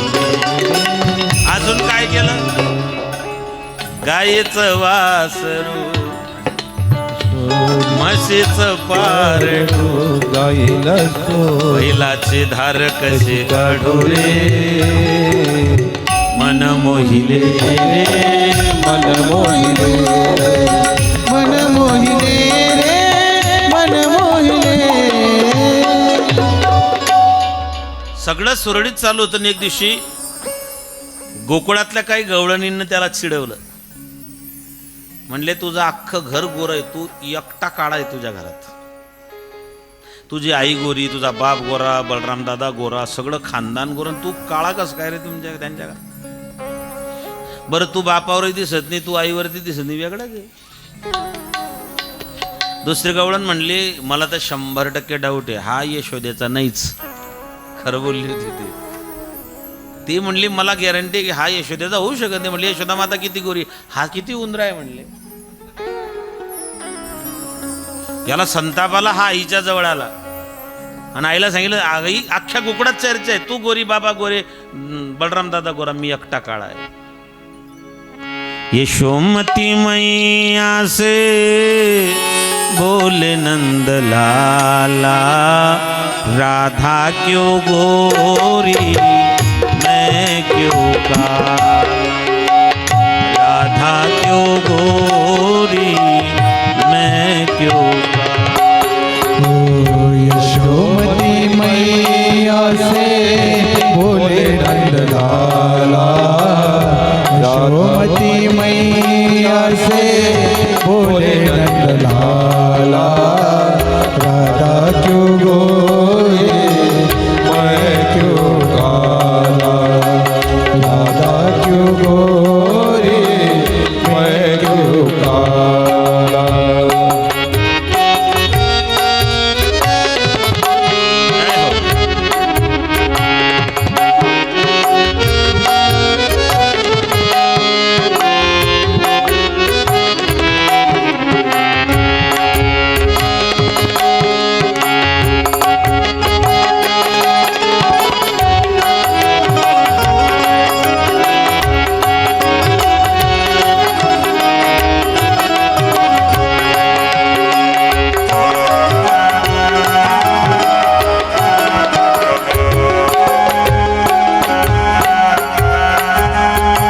बोली मुस्काती मैया सुन मेरे प्यारे, बोले मुस्कुराती मैया सुन मेरे प्यारे, बोली लाला राधा क्यों गोरी मैं क्यों काला, राधा क्यों गोरी मैं क्यों काला. बोले मुस्कुराती मैया सुन मेरे प्यारे, गोरी गोरी राधिका के नैन गजरा रे, गजरा रे गजरा रे, काली नैन वाली ने कैसा जादू डाला, इसलिए का ना माना और एक सफेद झूठ बोली. सच सच बता कि मैं काला क्यों, कैसे बताऊं कि मैं तुम्हें, मेरे लिए तुम कौन हो, कैसे बताऊं मैं तुम धड़कनों का गीत हो, जीवन का संगीत हो, तुम जिंदगी, तुम बंदगी, तुम रोशनी, तुम ताजगी, तुम हर खुशी, तुम हर प्यार, तुम प्रीत हो, तुम मनवीत हो. कैसे बताऊं माँ तुझे कि तू मेरे लिए कौन हो. कृष्ण बोलतोय बरं.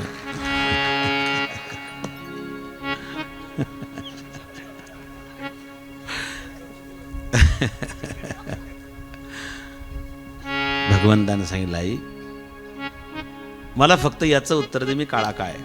माय म्हणले मला काहीच माहित नाही, पण तू माझा इतकं मला माहित नाही. हे बघा, लेकरानं किती म्हटलं की तू माझी आई आहे, पण आईनं म्हटलं पाहिजे की हे माझं लेकरू आहे. काल्यातला एक अभंग आहे, माझे गडी कोण कोण निवडा भिन्न यातून. त्याचं शेवटचं चरण असं आहे, तुका म्हणे देवापाशी आणि विटाळसी नसावे.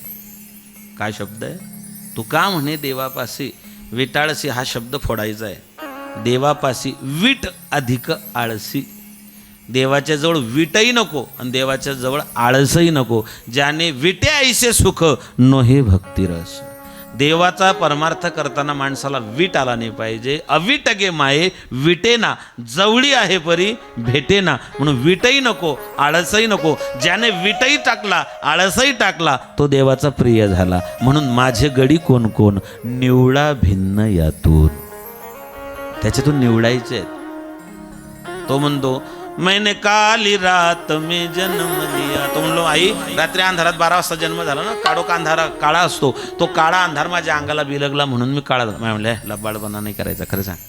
तो म्हणतो मैंने काली गाय का दूध पिया. काळ्या गाईचं दूध कसं निघतं, काळ. मेरे कमली का रंग काला इसलिए काला हो, जरा इतना बता दे काना तेरा रंग काला. रोज गोड्या रोजगाराने आवरी आवरी आपोला काना नाशिएल्या आमुच्या सुना रोज खोड्या रोजगाराने. गवळणी इतक्या त्रस्त झाल्या, त्या म्हणल्या आम्हाला तुझ्या गावात राहायचं नाही. अहो घ्या मिळवणी गवळणी आल्या यशोदांगणी, आम्ही जातो गोकुळ सोडोनी आमुच्या सुना घेऊनी. हे गे बाई आम्हासी पाहवे ना कोठवर सोसुमिधी गाना. यशोदे बाळ तुझा गाना कोटवर सोसुमिधी गाना. अगं म्हणले साधा त्रास आहे का त्याचा? काल आमचं म्हातारं झोपलं होतं, त्याने म्हाताऱ्याच्या छातीवरती मडकं फोडलं. गाईचं वासरू सोडून देतं, लेकरांना चिमटे घेतं. काल तर म्हणले लोणी खाल्लं माझ्या सोनबाईच्या तोंडाला हात पुसले.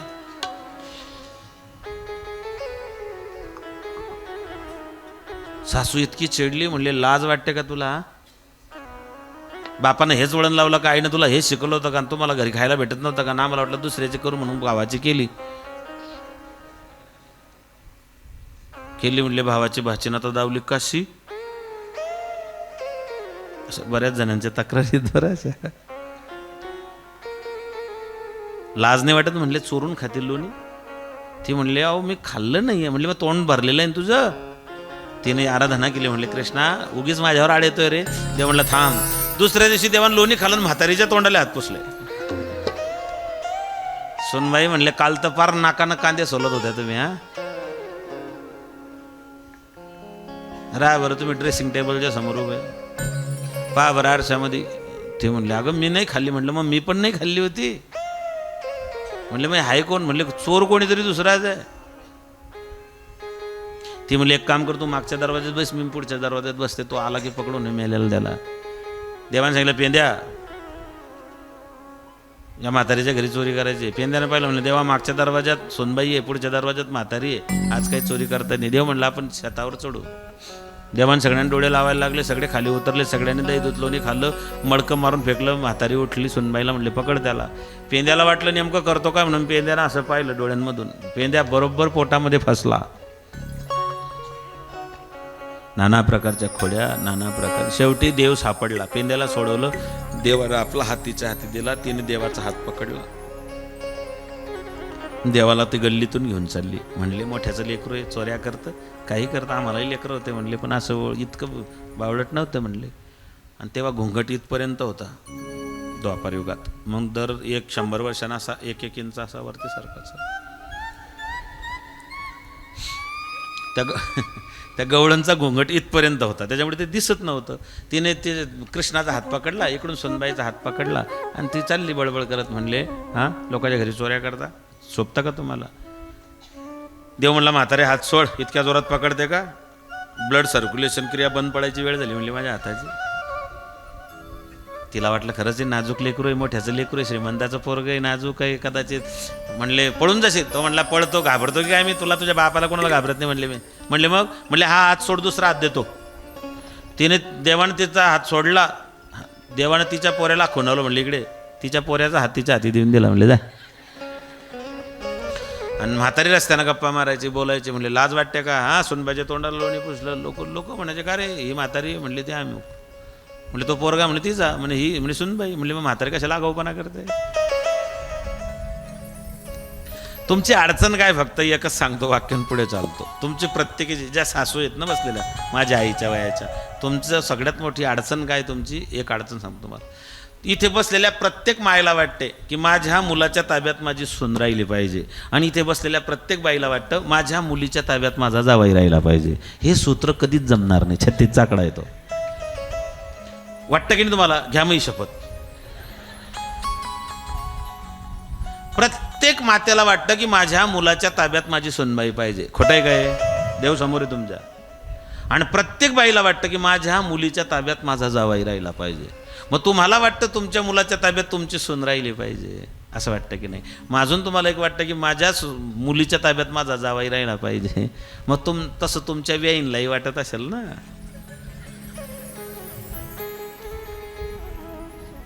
अति अपेक्षाच दुःखाला कारणीभूत होतात. काही करू नका, सुनबाईला मुलगी म्हणून सांभाळा, बाकी कुठल्याच अडचणी येत नाही. तुम्ही तिला मुलगी म्हणून, तुमची मुलगी दुसऱ्याच्या घरी गेली, तुम्ही असं समजा की माझीच मुलगी माझ्या घरात परत आली, तिला मुलगी म्हणून जीव लावा ना तुम्ही, ती तुम्हाला आई म्हणून जीव लावेल.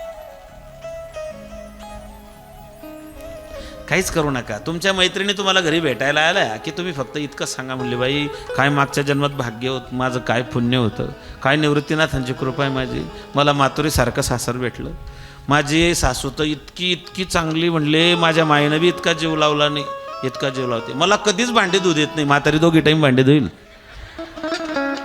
आता हे आम्ही सांगायचे काम आहेत का? इतकंच करा ना, तिची स्तुती करा. तुम्ही नेमकं काय करतात, तिच्या तोंडावर तिची स्तुती करतात, तिच्या मैत्रिणी आल्या की तुम्ही तिचे गाराणे करतात. नेमकं इथेच चुकतं. ते चुकले तर घरात सांगा ना की तुझं हे चुकलेलं आहे. तिचं माहेरचं कोणी आलं असेल, तिच्या मैत्रिणी आल्या असेल, भावकीतल्या काही महिला आल्या असतील, गल्लीतल्या काही बाया आलेल्या असतील, त्यांच्यासमोर फक्त इतकंच सांगा, बाई वारी केली मी 15 वर्ष, निवृत्तीनाथांची पायी केली, अर्धे का होईना नगरपासून.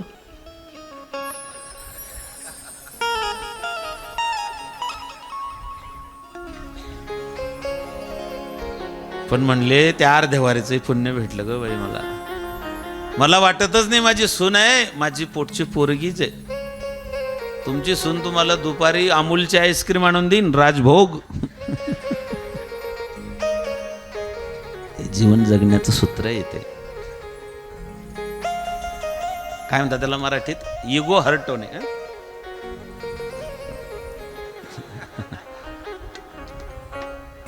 स्वाभिमान दुखवला की तसं होतं. ते करू नका. फक्त चला, रोज खोड्या, रोज गारहाणे, रोज खोड्या. दाढी वेणीची गाठ मारलेली होती, तो दृष्टांत तुम्हाला माहिती. त्यातलं मर्म सांगतो पुढे चालतो. गाठी पडलेल्या आहेत घराघरात, सासू सुना, जावा जावात, भावा भावात, बाप लेकात. या गाठी चांगल्या नाहीत. संदेहाच्या सुटल्या गाठी, किंवा तुका म्हणे सोडल्या गाठी दिली मिठी. काही गाठी राजकारणामुळे पडलेल्या असतात. या सगळ्या गाठी भगवान श्रीकृष्णाच्या चरणी सोडून टाका. वसुदैव कुटुंबकम या भावनेने जीवन जगण्याचा प्रयत्न करा. जीवन फार सुंदर आहे मायबापा हो. मग शेवटी गारहाणे वाढले, लई प्रमाणामध्ये, प्रचंड प्रमाणामध्ये भगवंताबद्दल तक्रारी येऊ लागल्या. यशोदा मातेनं गणपती बाप्पाला नवस केला. महिनाभर देवानं खोडी नाही केली. 1 महिना देवी खोडी नाही केली, प्रचिती आली यशोदेशी. नामदेवराय सांगतात, महिनाभर देवानं खोडी नाही केली. यशोदेला वाटलं बाई गणपती बाप्पा पावला. नैवेद्य बनवला मोदकांचा, अख्खे मोदक कृष्ण खाऊन गेला. यशोदा माता म्हणले, का रे नैवेद्याला देवाला मोदक ठेवले, खाल्ले कोणी? म्हणले, आई एक मोठ्या पोटाचा बोआला होता, मोठी सोंड होती, उंदरावर बसलेला होता आणि त्याने खाल्लं. माय म्हणले, लबाड बोलतो, खरं बोल. आकर मुख पसरो निदावी मातेला. पुन्हा एकदा ब्रह्मांडाचं दर्शन झालं. भगवंताने पुन्हा यशोदेला एकदा ब्रह्मांड दर्शन करविलं. माय म्हणले, आता नाही राहायचं तुम्ही, आता तुम्ही गायी घेऊन सारे गोपाळ रानात या. भगवान वयाच्या 6व्या वर्षी वृंदावनामध्ये गायी चारायला गेले. देवानं 9 लाख गायी चालले. विटी, दांडू, चंडू, लगोरी, हमामा, उत्तू, सुरपरंबी, लपंडाव हे खेळ भगवान त्या खेळामध्ये खेळलेत. ते खेळ करताना अरिष्टासूर, प्रलंबासूर, धेनकासूर, वत्सासूर, बक्कासूर अनेक दैत्य मारले. अवघी दैत्य खाणी बुडविली. देवानं लहानपणी बालपणामध्ये सगळी दैत्यखानी बुडवलेली आहे. कालिया नावाचा महासर्प यमुनेच्या डोहात आलेला आहे, पाणी विषारी झालेलं आहे. कालियाचा बंदोबस्त करायचा आहे.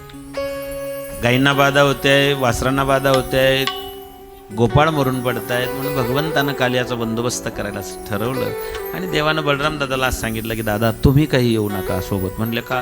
म्हणले तुम्ही असले की आम्हाला खेळ करताना संकोच वाटतो. बलराम दादा घरी थांबले. भगवान गेले. पेंद्या आणि भगवान कृष्ण दोघांनी खेळ करायला सुरुवात केला. एक ध्यानात ठेवा, कोणताही खेळ करायचा असला तरी 2 पार्ट्यांशिवाय खेळ होत नाही. मग तो भजनी मंडळाचा खेळ करायचा असो का तो गावाचा खेळ करायचा असो, 2 पार्ट्यांशिवाय खेळ होत नाही मायबाप हो. मग क्रिकेटचा असो, टेनिसचा असो, 20-20 असो, कसोटी असो, 2 पार्ट्यांशिवाय खेळ होत नाही रे बापा हो. कृष्णाचं आहे, कृष्णाचं खेळ रंगला. अनेक प्रकारचे खेळ भगवान तिथे खेळलेत. चेंडूफळी. क्रिकेट हा खरा भारतीयांचा खेळ आहे. क्रिकेट हा खेळ भारतीयांचाच आहे. पण इंग्लंडमध्ये गेला, थोडासा मॉडर्न होऊन पुन्हा भारतात रिटर्न आला. भागवतामध्ये चेंडूफळीचा उल्लेख आलेला आहे. देवानं तो चेंडू मारला, डोहात पडला, यशोदेकडे जाऊन सांगायला लागले, यशोदा माता रडत आली. देवानं कदंब वृक्षावरतून उडी मारली, कालियानं वेस्टर्न घातलं, देवानं कालियाला त्या ठिकाणी पराभूत केलं. यातला अर्थ असा आहे तुम्हाला बाप, भगवान परमात्म्याने कालियाला मारलं त्याचं कारण आहे. कालिया कोणाला म्हणतात? कालिया का येऊन बसला होता यमुनेमध्ये? कालियाच्या मागे गरुड लागला होता. कालियानं गरुडाला सांगितलं मला मारू नको, जर तुम्हाला जिवंत सोडलं दर आमोशाला एक साप आणून दिला आमच्या भावकीतला. दर आमोशाला गरुडाला एक साप कालिया भेट म्हणून द्यायचा. एका आमोशाला त्याला साप भेटला आणि तो यमुनेच्या डोहात, त्याला सौभरी ऋषीचा शाप होता म्हणून तिथे येऊन लपला. याचा अर्थ असा होतो, जो स्वतःच्या स्वार्थासाठी, स्वतःच्या फायद्यासाठी, स्वतःच्या लाभासाठी आपल्या जवळच्या लोकांना संकटात टाकतो, तोच कालिया. कालिया साप नाही आहे. कालिया आपल्या आजूबाजूलाही वावरताना दिसतात. आपल्याला फक्त एकच कालिया माहिती आहे. आपल्याला एकच कालिया माहिती आहे. हाँ तो कितने आदमी थे. कालिया महासर्प, 100 फणांचा साप. यशोदा माता आकांत करायची. ती म्हणली अरे बलरामा, माझ्या कृष्णाला त्या कालियात डोहात त्याने उडी घेतली, माझं लेकरू किती सापाला घाबरतो. बलराम दादा म्हणले आई अगं काय बोलती तू? अरे म्हणले त्याला सापाचं चित्र पाहिलं तरी तो घाबरतो. बलराम दादा मनातल्या मनात म्हणायचा आई अगं हा कालिया काय करेल? तुझा लेक 1000 फणांच्या सापावर झोपतो. म्हणजे बलराम दादाला इनडायरेक्ट सांगायचं होतं की तो मीच आहे, ज्याच्यावरती तुझा कान्हा झोपतो ना तो शेष मी आहे. यशोदा मातेचा आकांत आक्रोश. शेवटी कालियाला भगवंतानं नकाराहू येथे जावे समुद्रासी म्हणून त्याला रमणक नावाचं द्वीप, रमणक द्वीप हे भागवतातला शब्द आहे आणि भूगोलामध्ये त्याला अंटार्क्टिका महाखंड म्हणतात. अंटार्क्टिका खंड, रमणक द्वीप म्हणजे आताचा अंटार्क्टिका. बर्मुडा ट्रायंगल व्हॅलीचा उल्लेख त्याच्यामध्ये येतो. आमचे काही साधू त्याचा संदर्भ फार सुंदर जोडतात. आमची गुरुमाऊली त्या ठिकाणी संदर्भ सांगायची त्याचा. कालियाला नामहरण केलं, कालियाला संपवलं. पुढे नंदबाबानं आयोजन केलेलं आहे. दरवर्षी आपण इंद्राच्या नावाचा यज्ञ करतो. याही वर्षी इंद्राच्या नावाचा यज्ञ करायचा. भगवंतानं आईला विचारलं की आई उत्सव नाही, सण नाही, काही समारंभ नाही, मग एवढे पदार्थ का बनवले तू? 56 पदार्थ बनवलेले आहेत, 56 भोग बनवलेले आहेत. मिठाई आहे, फरसाण आहे, पापड आहे, नागलीचे, चिकणीचे, तांदळाचे, उडदाचे, ज्वारीचे, अनेक प्रकारचे पापड आहेत. लोणचं बनवलं आंब्याचं, हळदीचं, भोकराचं, चिंचेचं, मिरचीचं, अनेक प्रकारच्या भाज्या बनवलेल्या आहेत. चवडीच्या, उन्हाळ्या चवडीच्या, चोट्ट्या चवडीच्या, भामट्या चवडीच्या, फुकट्या चवडीच्या, बऱ्याच प्रकारच्या त्या ठिकाणी भाज्या बनवलेल्या आहेत. तो हिरवा टमाटा, लाल टमाटा, काळा पण, अशा वेगवेगळे प्रकारचे तू पदार्थ बनवू का? ते म्हणले बाबा तू बाबांना विचार ना, मला काय विचारतो? त्यांनी बाबांना विचारलं बाबा एवढा हा उत्सव कशासाठी? म्हणले अरे आपल्या गाईगुरांना चारा मिळतो, तो वरुणाचा पाऊस पडतो म्हणून, आणि हे सगळं इंद्राच्या कृपेनं होतं म्हणून इंद्राचा यज्ञ. देव म्हणले नाही नाही, पाऊस पाडणं हे वरुणाचं कर्तव्य, इंद्राचा काही संबंध नाही आहे. आपण खरं तर आपण पूजन केलं पाहिजे गोवर्धनाचं. ज्या गोवर्धनामुळे आपल्या गाई वासरांना चारा मिळतो, धान्य मिळतो आणि आपण स्वावलंबी बनतो. म्हणून बाबा यावर्षी इंद्राचा नाही, यावर्षी गोवर्धनाचं पूजन केलं. गोपाळ म्हणले कृष्णा लहान तोंडी मोठा घास घेतो बेटा, परंपरेनं चालत आलेला आहे आमच्या बापदाद्यांपासून ही परंपरा आहे. तुम्ही आता जे लेकरं तुम्हाला काय कळतं रे? आम्ही एवढ्या दिवसापासून आमची परंपरा होती, तुम्हाला काय? कृष्णा म्हणला सगळं मान्य आहे, तुमच्या परंपरा मोडल्या पाहिजेत. बऱ्याच गावामध्ये अशा परंपरा आहे. 7 दिवस सप्ताह, 8व्या दिवशी कालन संध्याकाळी तमाशा. मग ती तरुण पोरं म्हणता हो आता इतके चांगले कीर्तनकार आहेत, खूप सुंदर सुंदर कीर्तन करणार आहेत, महाराष्ट्रातले नामवंत मंडळीत मोठे मोठे आहेत, आपण कीर्तन आणू, भगवत नामचिंतन. जुने लोक नाही नाही नाही, परंपरा आहे ती आपली जुनी. परंपरा बदलायच्या असतात. भगवंतानं सांगितलं ठीक आहे, जरी आपल्या जुन्या परंपरा होत्या त्या काळात हे साधनं नव्हते म्हणून आपण त्या परंपरा चालवल्या, पण आता साधनं मुबलक आहे, माझं ऐका, आपण गोवर्धनाचं पूजन करू. गोपाळांनी काही विरोध केला, भगवंतानं तो हाणून पाडला आणि मग ठरलं कृष्ण, बलराम, नंद, यशोदा, रोहिणी माता, गोपाळ, वृषभानू हे सगळेजण निघाले गोवर्धनाच्या दिशेनं. भगवान कृष्ण, बालकृष्ण, त्याचे सवंगडी हे सगळे गोवर्धनाच्या अन्नकूटाच्या 56 भोगांच्या नैवेद्यासाठी येत आहे.